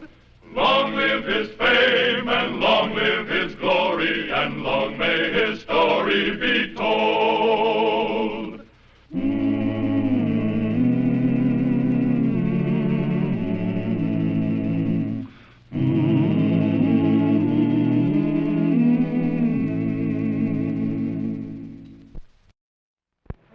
William Tecumseh Sherman, General of the Army, made his fame in the Civil War. But General Sherman also commanded the Army when it fought the Indian Wars and opened up the western frontier. In the period between 1866 and 1878, Uncle Billy paid a visit to every western fort and every town of importance west of Kansas City. When word got out that General Sherman was on his way to Dodge to board the steam cars of the Santa Fe, Marshal Earp was soon up to his chin in trouble. Wyatt, thank goodness you're here. Howdy, Mr. Bates. What you so excited about? This telegram, it's confidential. Inside. General Sherman's coming. General Sherman's coming. They just got a telegram. It's General Sherman. General Sherman's coming. General Sherman's coming. He'll be here this afternoon. General Sherman! Link Hanson, what are you yelling about? Let go, Sophie. I got big news. I've got even bigger news. You need a bath. You go straight home and take one. But General Sherman's coming to town. Oh. General Sherman here in Dodge. He'll be here this afternoon. General Sherman's coming. And not only that, a group of Eastern newspapermen just got off the train. Fellas from the New York Times and Herald and Chicago Tribune, Kansas City Star. And you know what the general thinks of newspapermen. And the Santa Fe is right in the middle. We can't afford to offend the newspapers, yet General Sherman is one of the best friends that the Western Roads has ever had. And all he wants to do is to get on the train here to go to Kansas City. Now, what am I going to do, Wyatt? Well, there's not much you can do. There are a lot of Texas cowhands in town. I'd sure hate to see a ruckus with a man like General Sherman here. He's in charge of the whole Western Army and the Indian fights. He certainly ought to be able to board a train here without getting into a lot of trouble. You don't think there'll be incidents? Now, look at here, Wyatt. The Santa Fe can't afford to have demonstrations or disorders. Well, that won't be the half of it. What? Well, General Sherman has soldiers after Chief Joseph, and there's Purses up north. In a couple of hours, Dodge City will be jumping with reports that the Indians are about to attack us. Oh, no. Uncle Billy Sherman is what the newspapers call a controversial character. Uh-oh. Now you're in for it. Oh, no, not me. I'm going out the back way. If things get too rough, send word to me. I've got to make up the general's train. I'll be in the yards. Well, wasn't that Jim Bates? Yes, sir, but I think your outfit scared him. Oh, indeed, now. Well, I served under General Sherman. It's up to us to arrange a fitting welcome for the general. Yes. I've just now spoke to Chalk Beeson. He's going to call out the cowboy band. They'll play Marching Through Georgia as the general arrives. Then the judge and I and the city council... Wait a minute. The general doesn't like that song. I read in the papers where he stopped him from playing it in Omaha. We got a lot of Southern sympathizers in this town, Judge. That's true, Wyatt. Whose side are you on? My father and 2 brothers fought for the Union, but that's not the point. Indeed, no. I think you and the judge ought to think about this a little bit more. And can you convince him to take this outfit off? Well, it does fit a mite snug in places. I'm proud to be wearing the blue. Well, I fought from Shiloh to Atlanta. You want to riot? And then Riot? Are you daft? I'm not telling you anything you don't know. This is not a northern town. It's a border town. He's right, Jim. Now, do you want this town disgraced with a lot of riots and brawls, do you? So that's it, huh? I'm not allowed to make a speech about my great commanding general. Oh, no. Look, he doesn't want that kind of a speech. He's heard 1,000 of them. Now, you listen to that boy, Jim. No, he won't listen to me. He's Irish and he's stubborn. I'm going to call out all my deputies. I'll probably need them.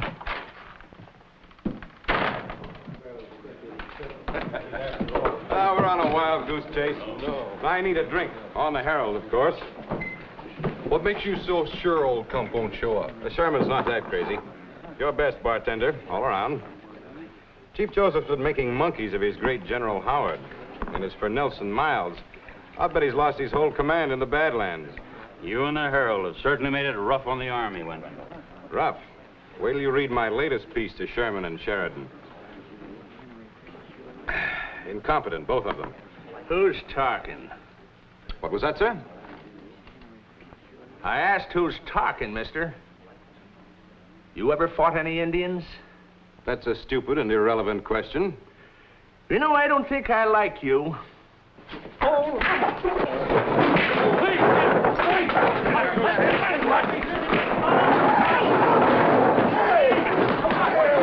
There's no way to settle differences, please! Fight! Marshal Earp, fight! Eastern Greenhorns, they was talking mean against General Sherman. Stay out here.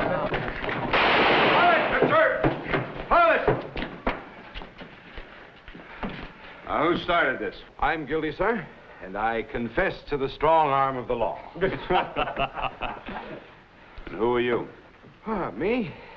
Haven't you ever heard of Two-Gun Wendell of the New York Herald? Mr. Murphy, I'm surprised at you. Don't you know we don't strike members of the newspaper profession? Well, I do. He had it coming to him. You should have heard what he said about General Sherman. I don't care what he said. We don't take pokes at newspapermen.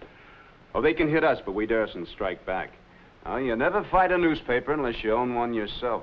Well, a frontier Socrates. Mind if I quote you in my paper? No, go ahead. And who are you? Yeah. I asked you your name. Take your hands off of me. All right, Hal, they're all under arrest. Put this one and this one in cells. Now, get out of here. Just a minute, gentlemen, just a minute. Let me handle this. I, sir, am Arthur Ashburton of the New York Times. Yes, sir? I demand to know the reason for this procedure. I'm trying to keep you all alive until General Sherman gets here. Protective custody. Now, come on, get out of here. Oh, this is outrageous. Oh, no, I'll get out of this. I'll take this to the... Hal, I'll be over in the glove box. Come here. What were they saying about General Sherman?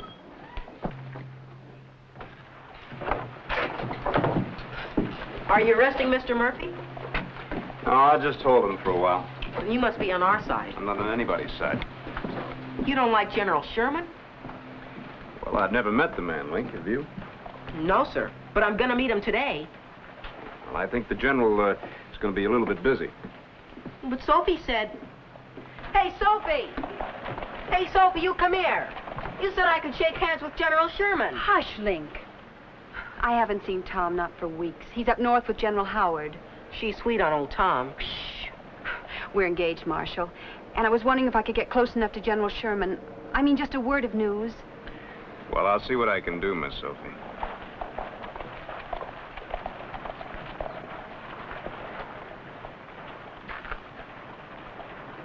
Excuse me.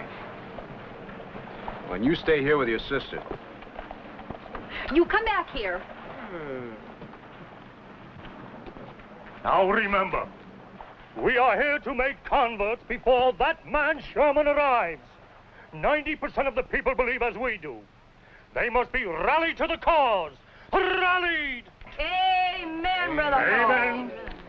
Just a minute, folks. I'm sorry, but you're going to have to keep that sign out of view. Peace, young man. Well, I'm for that, but I don't think you're going to get much peace carrying that sign down Front Street. Very well. Arrest us. How many poor Indians have you murdered? Yes, how many? Well, very few, ma'am. Now, I'm giving you a police order to keep that sign out of public view. I don't want these women hurt. This town is full of tough men that like General Sherman. You put it away. Peace, friend. We will go inside and ask for guidance. Amen, Brother Amen. Paul. Amen. Amen.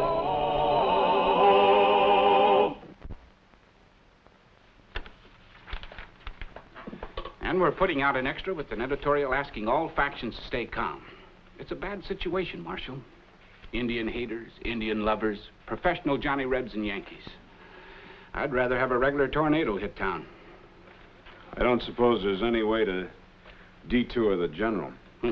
Sherman, if he made up his mind to visit Hades, he'd cuss the devil right out of his path. Well, nothing much else can happen. Oh, yes, it can. Colonel Bankhead of the Blaze V Ranch checked in at the Texas house. Oh, no. Did he bring any gunslingers? Don't know. Well, I'll find out.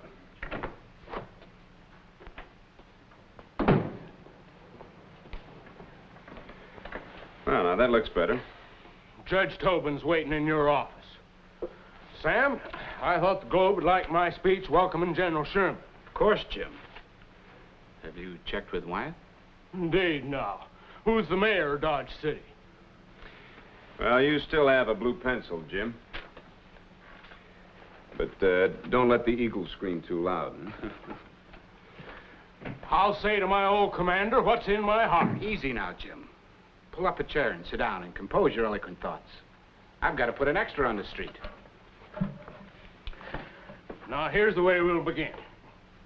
And furthermore, I ask you, is there a stare decisis? Do the laws of Kansas oblige newspaper men from other states to submit to protective custody against their wills? No, Mr. Ashburton, but... Then I demand our immediate release. We are not children, sir. The New York Times... Oh, shut up, Artie. I will not shut up, and I will be heard. The New York Times is a great metropolitan newspaper, and I will not be detained at the whim of some pettifogging tyrant who lords it over this dust heap in the prairie. And furthermore... Yes, sir? I want a ruling, Judge Tobin, now. We'll have to release him, Wyatt. Well, I want a drink. Wait. We also expect an apology from this fellow. You won't get it. I'll clear out. Now, Wyatt. Look, you've already turned them loose. That's enough. Now, you can write anything your editors tell you to write about General Sherman, but you keep your mouth shut as long as you're here. Is that a police order? That's advice, Mr. Wendell. Next time you sound off against General Sherman, I'm not going to stop the fight. You, sir, are an arrogant yahoo.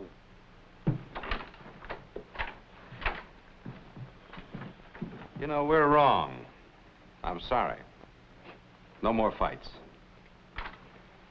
Well, thank you, Mr. Wendell. I'll see you around, I hope. Right. You've angered the New York Times and the Chicago Tribune. Perhaps I should try to make peace with the others, huh? Why? In their present mood, they'll blast poor Sherman. Heaven knows what they'll write about Dodge City. Well, you do what you think is best, sir. All of us should feel guilty about Sherman. We blamed him for every failure Grant made in the White House. We owe Sherman. He helped us build this Western country. Well, keep your eyes peeled for trouble. Yes, sir. And if it comes, hit him hard. Well, Senator Forsyth and Mayor Kelly are cooking up a good one. Big parade led by the cowboy bands, speaker's platform on the plaza. You got the whole shebang of politics. All the deputies turn out? Yeah. Go see the sheriff. We'll need his boys, too. Why, you figure there's going to be a fight? Colonel Bankhead's in town. 12 years since the war ended. Lee was the greatest general, of course, but Sherman was great, too. He can't even visit a little cow town in the middle of Kansas without running into a great, big, nasty hullabaloo.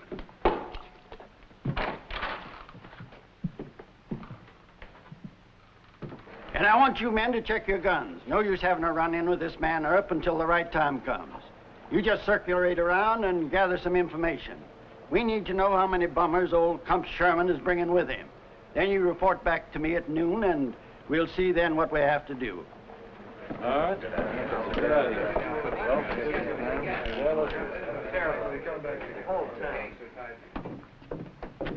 Peace, friends.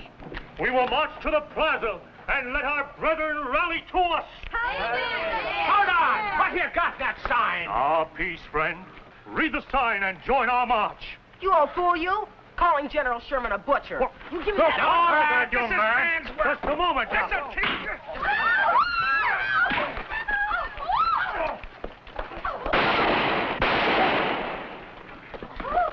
Now, you started this, Mr. Murphy. But they gotta stop calling Uncle Billy Sherman names. Just read it. I've already read it. Now, all these men are under arrest. Take them away. Aye. Put us in jail. The truth will go marching on. The truth will go marching on. You ladies, please go inside, please. Oh. Now, come on. All of you, get going. This way, sir.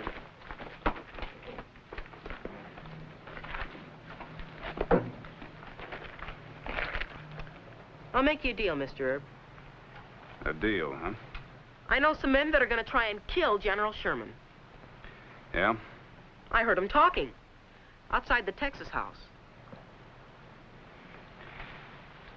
All right, what's the deal? You fix it for me and Sophie to meet the general. I guess you heard Colonel Bankhead giving the rebel yell, huh? Yeah. That's all right. The deal still stands. I'll do what I can. Gosh, thanks, Mr. Earp. No, wait a minute. You go home, wash out your ears, and put on a coat and tie. Yes, sir.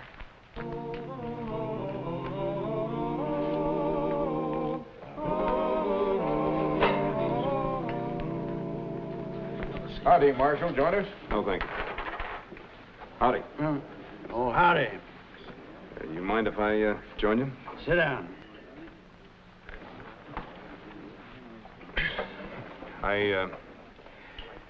I don't suppose I could persuade you to show a little gratitude. And what thanks do I owe you, Mr. Earp? None. But you owe General Sherman. I owe him a bullet. When the Bloody Shirts wanted to put Mr. Davis and General Lee in prison, who stopped them? The South, sir. Grant and Sherman. They said they'd resign their commissions if the terms of the parole were violated. And who burnt Atlanta and Columbia, South Carolina? Sherman. Well, I tried.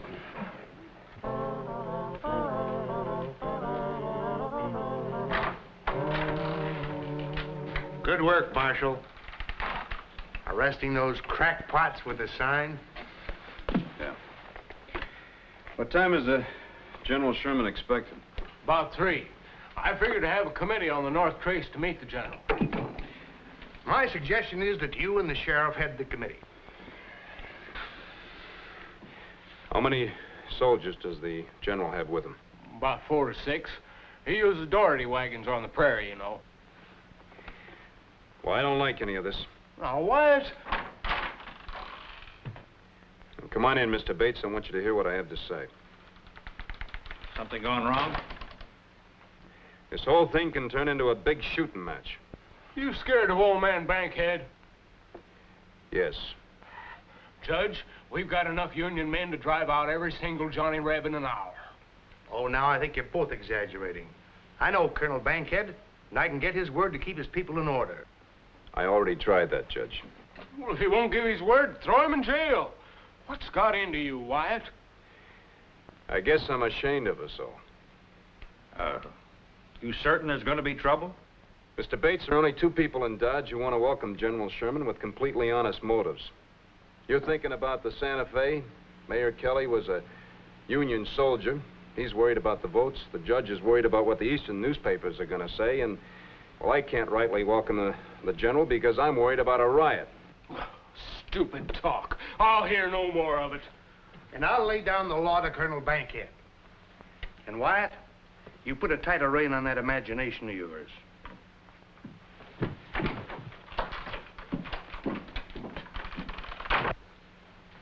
What do you want me to do, Wyatt? Well, Mr. Bates, I sure wish you'd pull the General Special train into the siding east of town. Not let the general come into Dodge at all? Well, that's up to him to decide. If he wants a hero's welcome, he can always back the train into the depot. All right. If you'll explain it to him. I wouldn't dare. I don't relish the job myself, but, well, I owe General Sherman. My 2 brothers served with him.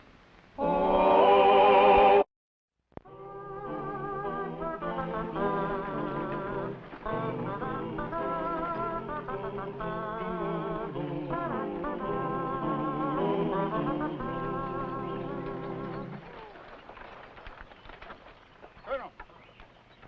Sir? How far is it to Dodge City? About 6 miles, General. Well, I don't think I can face another full reception without losing my temper. You ride ahead into town and ask the Santa Fe people if they can't board the train somewhere out here. Sir, they'll be counting on your visit. Colonel, you get me out of this. Now, General. Travelers headed toward us. I'd better check them out.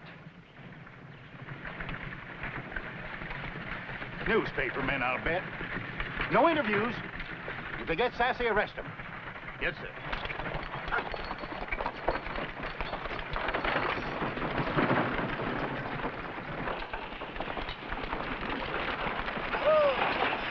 Who are you? I'm Marshal Wyatt Earp from Dodge City. This is Miss Sophie. Master Lincoln Hanson. We're in a hurry, sir. I suggest that you pass on.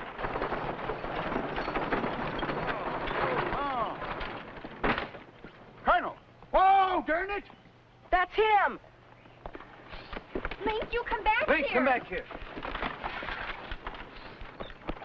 Hello, Sonny.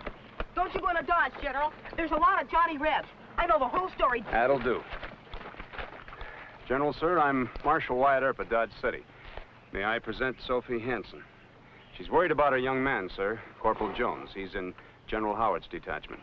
I haven't heard from him for almost 7 weeks, General. We'll find out, miss. Colonel? Sir? Get some information from this young lady. Then we'll telegraph our people at Helena and get a report. Thank you, sir. Thank you. It's my pleasure, miss. All right, Marshal. What's all this about Johnny Rebs? Why, I thought they surrendered, son. And I warn you, gentlemen, we're going to open fire the minute that blue-bellied killer enters this town. None of you'll be alive long enough to do that. And believe me, gentlemen, I mean what I say. The law's on our side, Colonel Bankhead. So you see, sir, the decision is up to you. Now, if you'd like to come into Dodge City, I'll need about a half an hour to disarm the Southerners. What about those friends of the American Indian? Well, I'm afraid you'll have to handle them, sir, and also the newspaper correspondents. How many welcoming speeches? Well, sir, Mayor Kelly's good for an hour. Judge Tobin another half hour. And Senator Forsythe. Link, Yes, sir? I'm not going into Dodge. What do you think would be a nice, polite excuse? Dodge ain't big enough for you, General Sherman. I'd write him a letter and tell him they're a fiddling little town. Link, Hanson, children should be seen and not heard. You come down from there. But the General asked me. That's right, I did. Good luck, son. Bye, General. Bye. Well, how would you put it, Marshal? well, sir, I'd even be less polite than Link. I wouldn't say anything at all. Well, I'll have to send him a telegram of regrets. You know, Chief Joseph will be rounded up pretty soon, and then the West will be opened up all the way to the Pacific. But how do you open up the human mind and spirit? Well, you pray, I guess. Keep on praying. I started that some time ago. Looks like it's going to be a long job. I hope you'll put your guns away as soon as you can, Marshal. It won't be too many years now, sir. The big country with small people, all of us.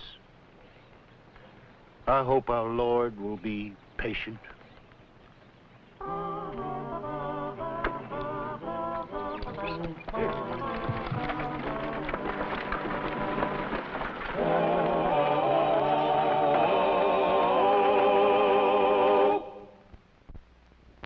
Well, he cleaned up the country, the old Wild West country. He made law and order prevail, and none can deny it. The legend of Wyatt forever will live on the trail. Oh, Wyatt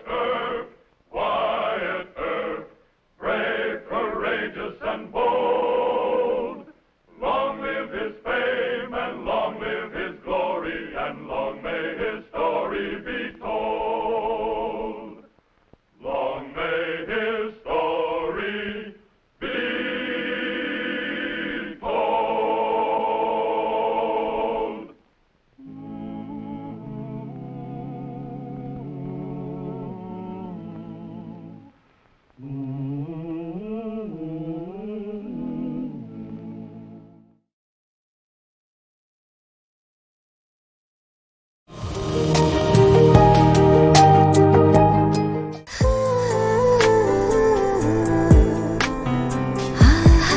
আপনি কিন্তু দেখতে যথেষ্ট সুন্দরী একজন মানুষ,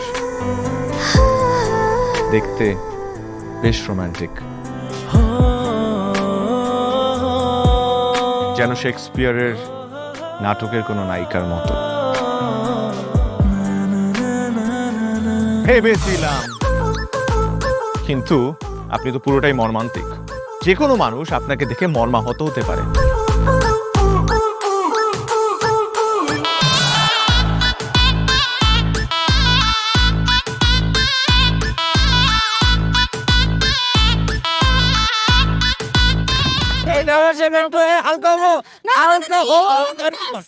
এইখানে গাড়ি থামা। আমার হালকা হতে 1 মাস সময় লেগেছে।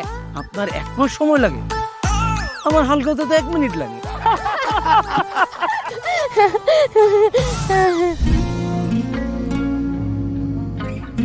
আমার কাছে মনে হয় জীবনসঙ্গী এমন হওয়া উচিত যার সাথে আপনি প্রতিটা মুহূর্ত উপভোগ করতে পারবেন, সারাক্ষণ খুনসুটিতে মেতে থাকতে পারবেন, এবং তার মনে এমনভাবে বসবাস করবেন যে আপনার দিকে সে একটাবার তাকালেই বলে দিতে পারবে যে তার বেঁচে থাকার কারণই আপনি। পথে চলতে চলতে, কথা বলতে বলতে, কখন যেন হলে আমার। জানি গল্পে গল্পে মিশে অল্পে অল্পে আমিও হয়ে গেছি তোমার। ছোট ছোট ভুল ফুটে হলো ফুল যে তোমাকে পেলাম। গুটি গুটি পায়ে স্বপ্নের নাই আমি ভেসে গেলাম। আপনি কি মনে করেছেন একজন মানুষ আমার জীবন থেকে চলে গিয়েছে এবং আপনি সেই সুযোগটা কাজে লাগিয়ে আপনার ফিলিংসগুলো আমার কাছে এক্সপ্রেস করবেন আর আমি সেটা হ্যাপিলি অ্যাকসেপ্ট করে নিব? এই হচ্ছে আপনার বন্ধুত্বের নমুনা? রোদের পাখি তোর শহরে, আমার মনের স্বপ্ন ঘিরে। ওরে পাখি ওরে সারাক্ষণ, তোর শহরে বৃষ্টি হলে ভিজে আমার মন।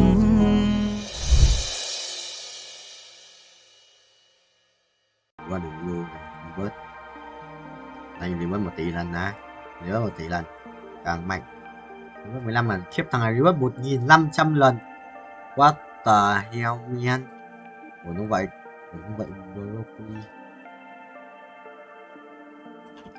1.500 là thật sự là ổn. Giờ mình là one ba, mình không quan tâm thằng Đà làm gì cả. Ok thầy ơi. I see you again. Để lắp đồ cho ấy á, cho lấy đồ cho Asia. Bên chia lên. Bên chia linh binh vẫn đập đồng đấy chứ. Anh đã chỉnh như thế rồi. 6 7 8 9 34 35 36 7 38 9 2 5 36 7 9 180 vòng à. 10 này, 7 này, 2 lần perfect này. Đúng. 3 lần hớt liên tục. Ai à, trung tâm. Thua lại. Ê, tao gặp lại thằng này Dương ơi. Thằng này tao thua ở trận trước này. Thua thằng trận trước này, sao tao đái vào thì lúc đánh xong trận sao ấy. Thế tao vào trận luôn, thế tao vào trận luôn. Đó, cả thằng này nữa này. Thằng này cũng ở trận trước này. Hai thằng trong 1 trong 2 trận trước. Nó để ý tên đấy, mình nhớ là đi. Gặp lại à. Vẫy tay xin chào. Nhận vật đi sau. Thua nhau. Mà ngập ngừng không muốn rời. Được sao? Ô giờ mình còn chưa ở đây Ari, nếu mà nhặt Ari vậy, chung đúng không? Ari đâu? Ngàn ở phía trước cho trong ai phải không? Nhân rồi.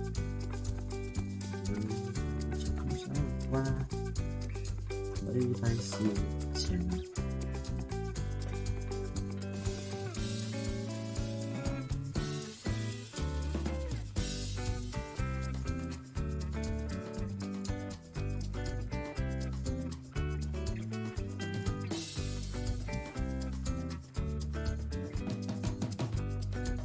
Mày đi đâu chôn à?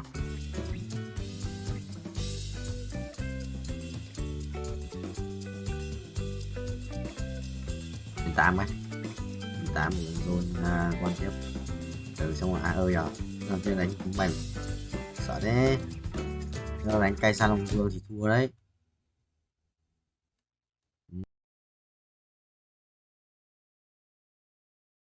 ভালোবাসা সুন্দর, ভালোবাসাও সুন্দর। মানুষ নিজের অজান্তেই ভালোবেসে ফেলে।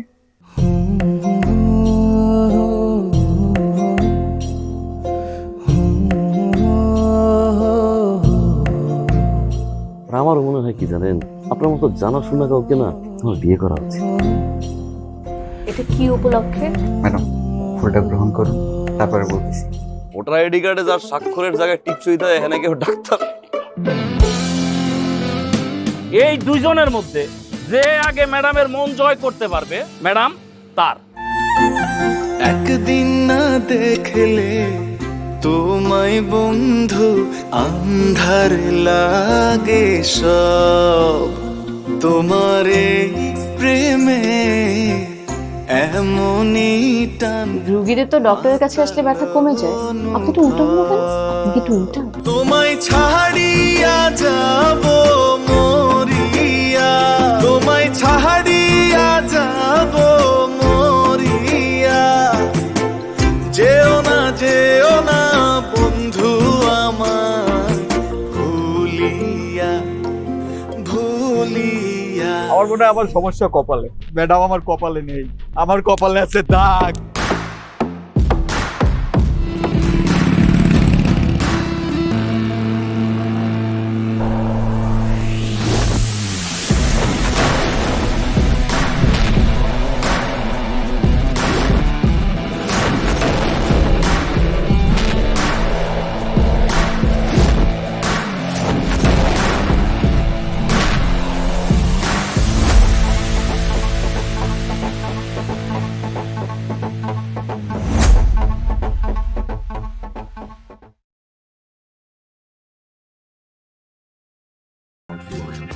Rồi, bye bye.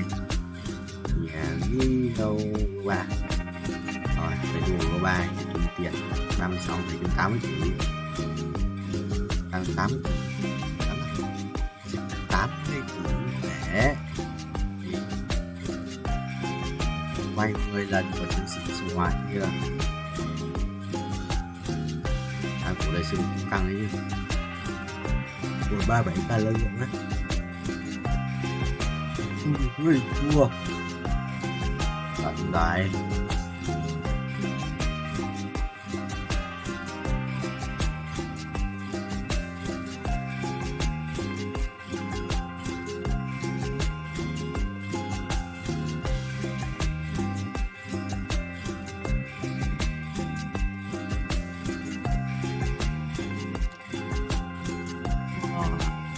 Xong rồi bay 36 bờ cái này nha. Hả? Không perfect. Rồi buồn đấy. Đó, đi. Đây cũng thật.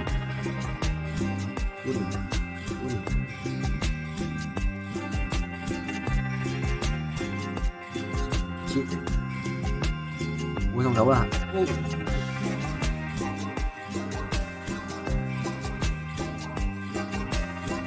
Lòng rất là mở chúng ta. Rồi 2 lần có thể đi. 3 lần có thể đi. 4 lần 5 lần 22 tiền sắp được nước màu này 39 tí năng lượng giống ngoài ở đây ạ, theo một tí năng lượng giống nhỉ.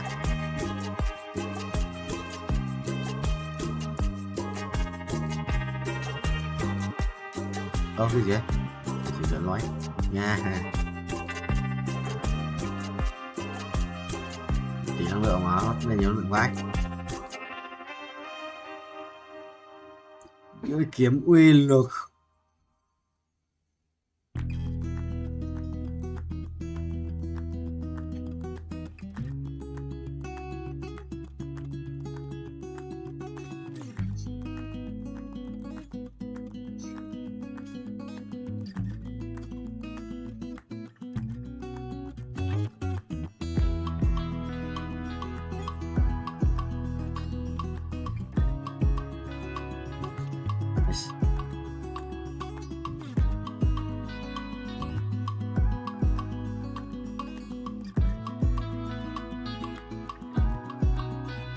Ui. Baby à. Good. Good. Rồi.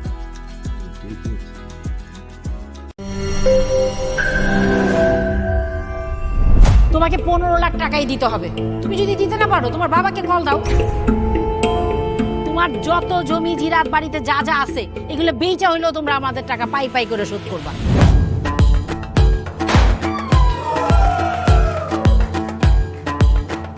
একটা ব্যাপার কি খেয়াল করছো?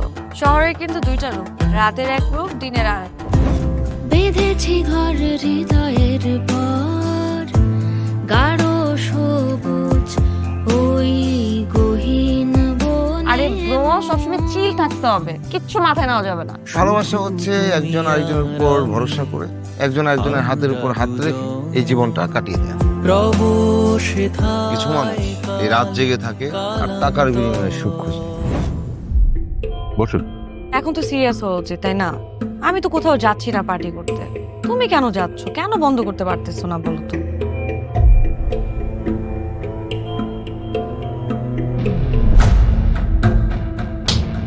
কার যে কোথায় সুখ সেটা তার প্রিয় মানুষটাও কখনো জানতে পারে না। পাশাপাশি তবু যাচ্ছি বিপরীতে, কাছাকাছি তবু যাচ্ছি বহু দূরে। Hi, you look good. Thank you.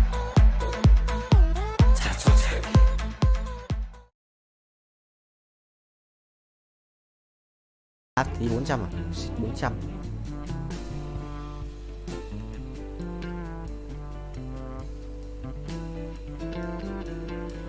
Để kiếm thêm năng lượng này. So most 700 rồi, rebirth được một lần nữa. Ok, giờ sẽ rebirth thêm 10 anh quay qua kia anh binh. Anh sẽ là bố của qua kia. Yes. Thua hoài à? Không cội thắng à? Át một thực sự là khó đấy. Sẽ lấy một cái đồ ánh sáng đi. Sẽ là cái cung xanh ánh sáng đi.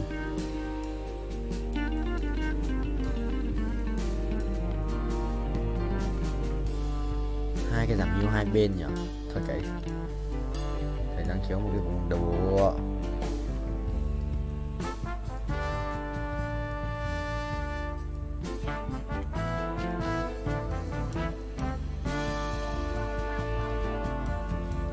Về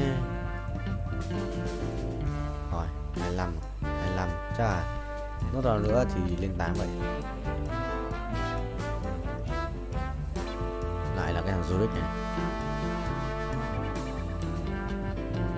sao nó vẫn lên được quân ấy 3 nhỉ? Đưa con Zurich 3 ở đâu ra ấy.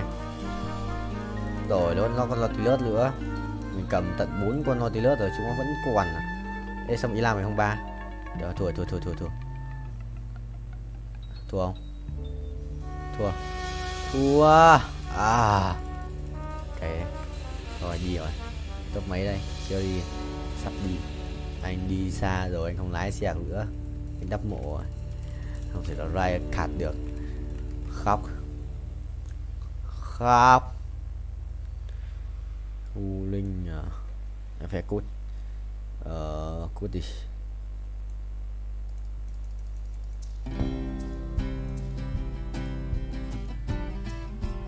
Đây đi cho đỡ bị bắn vào đầu. Cày tê tại mình bắn cặp tự.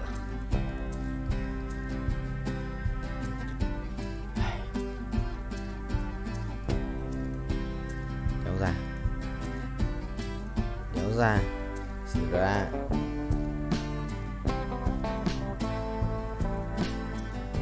Ui rồi ôi, cặp bóng may mắn cô ba nhưng mà ít tiền không sao, ít tiền. Tích xong rồi bao nhiêu máu, có 5.000 máu rồi sao?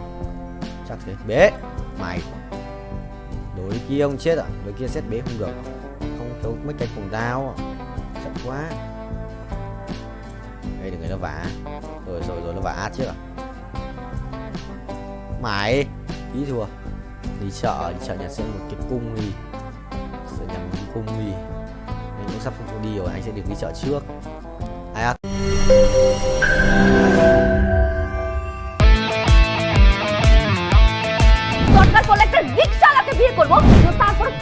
তুমি যদি মরে যাও আমি তোমাকেই বিয়ে করব। দেখো বিয়ে এত সোজা আমার 5টা কন্ডিশন। কয়টা? 5টা। আমি সিআইডি সাফায়েত রমরাজন। স্যার এটা তো ভোটার আইডি কার্ড স্যার।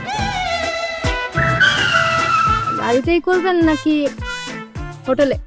না আপনি যেমনটা ভাবছেন বিষয়টা তা না। হ্যাঁ আপনি তো করবেন। তোমাকে দিয়ে হবে না, আমি জানতাম। শুধু সময় নষ্ট করো না ভাই। আপনি তো অনন্ত দলিল না যে অসম্ভবকে সম্ভব করে আপনার কাজ। জিমি কি হচ্ছে? আচ্ছা আঙ্গের একদম বইরা দিমু যাচ্ছে সব বাইর কর। শর্ত দিয়ে বিয়ে ভাই, যে বয়সে মানুষ গার্লফ্রেন্ডের কামড় খায় সে বয়সে আপনি কুত্তার কামড় খেয়ে হাসপাতালে ভর্তি হয়েছেন।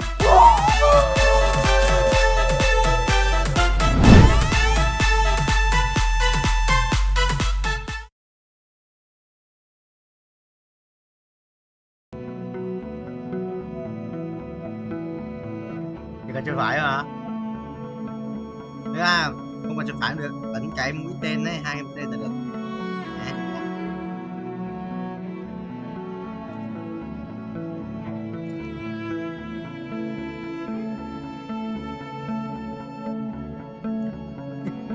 Quỷ cái lợn. Chẳng biết mà.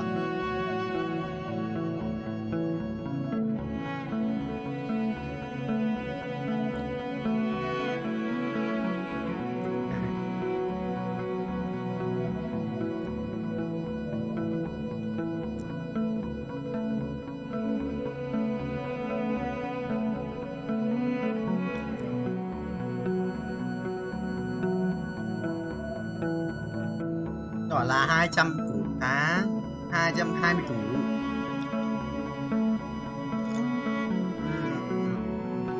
Chơi nhiều nhiều ấy. Bạn nói em không? Em biết. Em biết. Mình biết mà.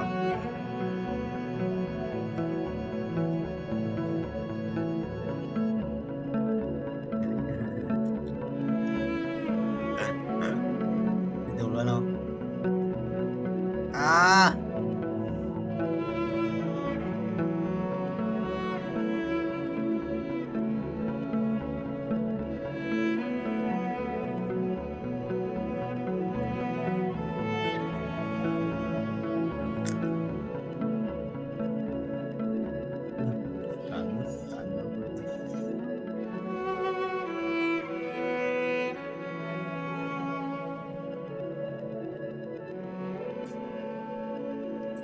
Trong một cái bảng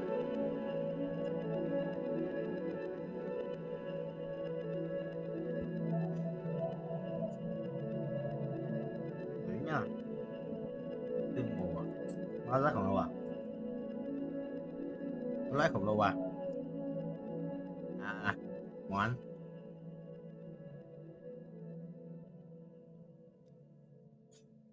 à, à.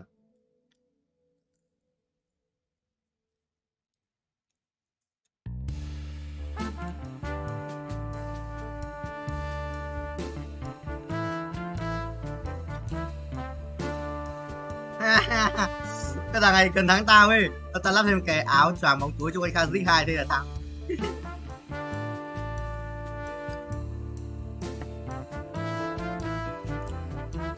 Kinh à? Kinh đấy, kinh đấy.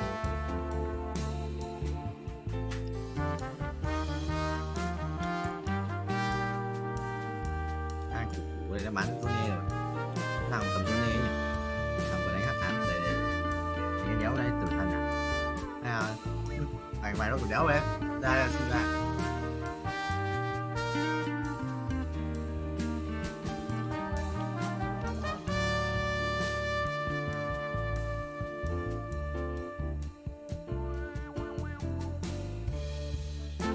Đây nó lên đồ gì nhỉ?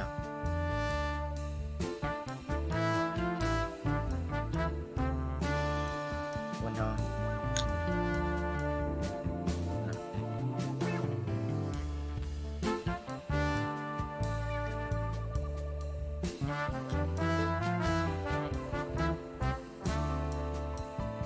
Đây nó lên đồ mặc gì nhỉ?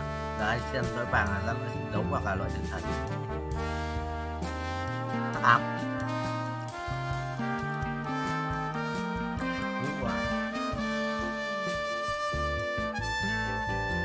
À, ra ly xin rồi anh không đấu rồi thì xem ra loại xong đấu dài hơi nó xong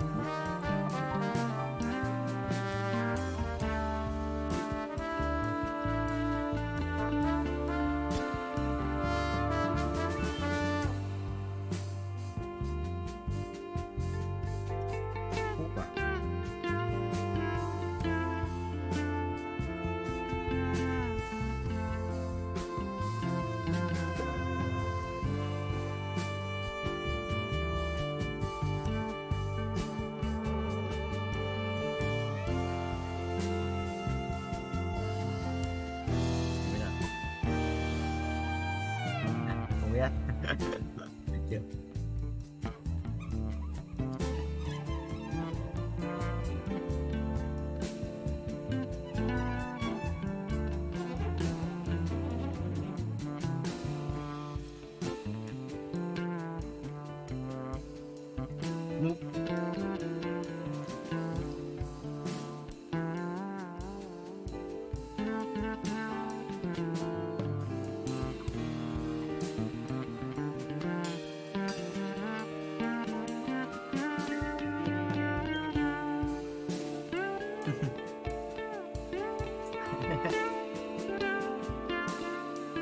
Đó.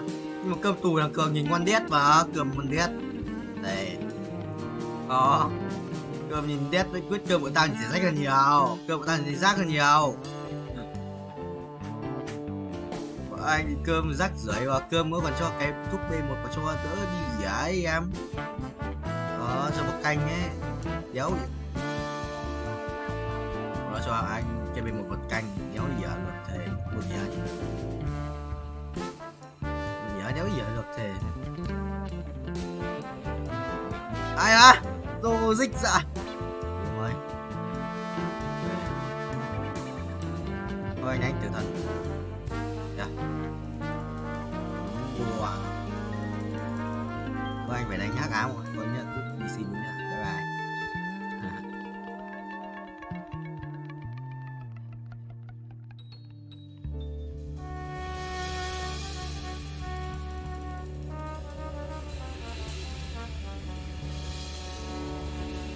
Lắm đi xin phải chưa tôi mua có quần rồi còn tiền không vậy, nó còn tiền không vậy, nhưng mà nó còn tiền không ai kinh à, nó kinh à. Dương ơi mặc áo thì mình làm mấy cái bị dính cam ấy.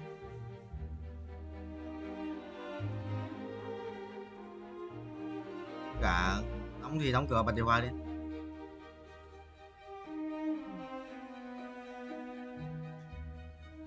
Còn ngày hôm qua Dương bật hôm qua Dương nó bật điều hòa đi ngủ xong rồi cả tháng rồi cái tắt mà.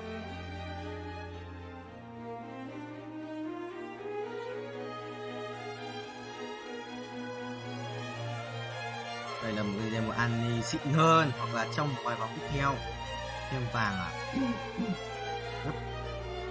Gấp đôi là tất cả lợi tức là 10. Tôi nhớ nhận được con cassette được đúng không?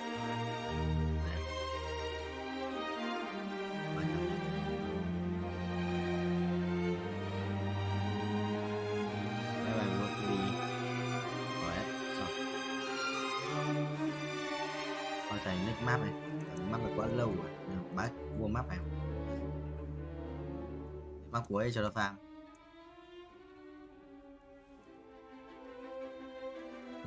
Roblox thì sẽ có những con gì?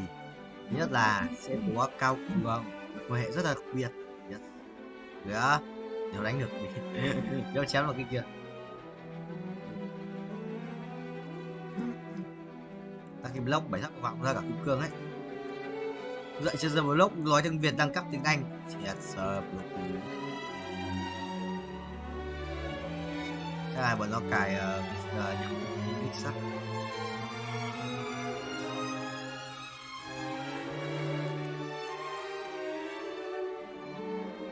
Sẽ xí lát kìa. Sẽ thử kiếm mút kìa. Mất rồi. Lấy đéo. Một cái huyết kiếm nữa. Chú bé Zone à, chú bé Zone sử dụng kinh ấy. Mảnh giáp đéo anh nhặt. Chú bé Zone đéo anh thầm nhặt, đéo hiểu. Rồi thành xin.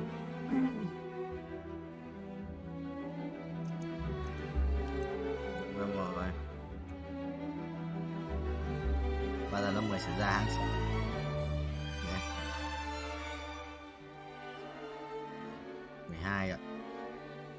Bây giờ 4 giờ bắt đầu đi. 4 giờ anh tắt xong anh đi.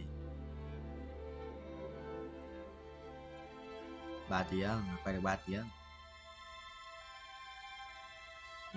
Có về quê ở đâu? Giờ ở quê thầy hóa thành xác chết anh chịu.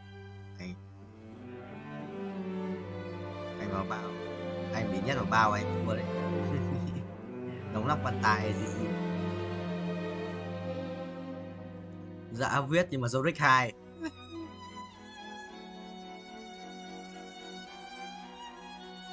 Nhà làm béo ở trên thành phố à? Yeah.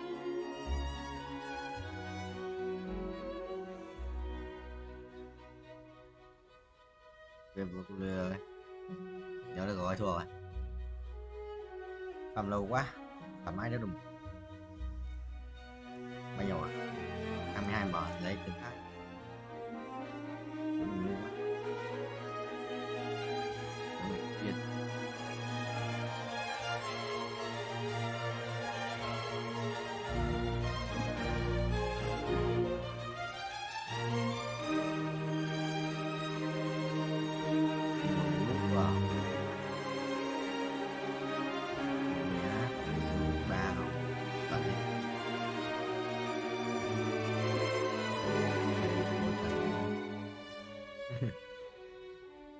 90 củ. Nóng quá. Hả?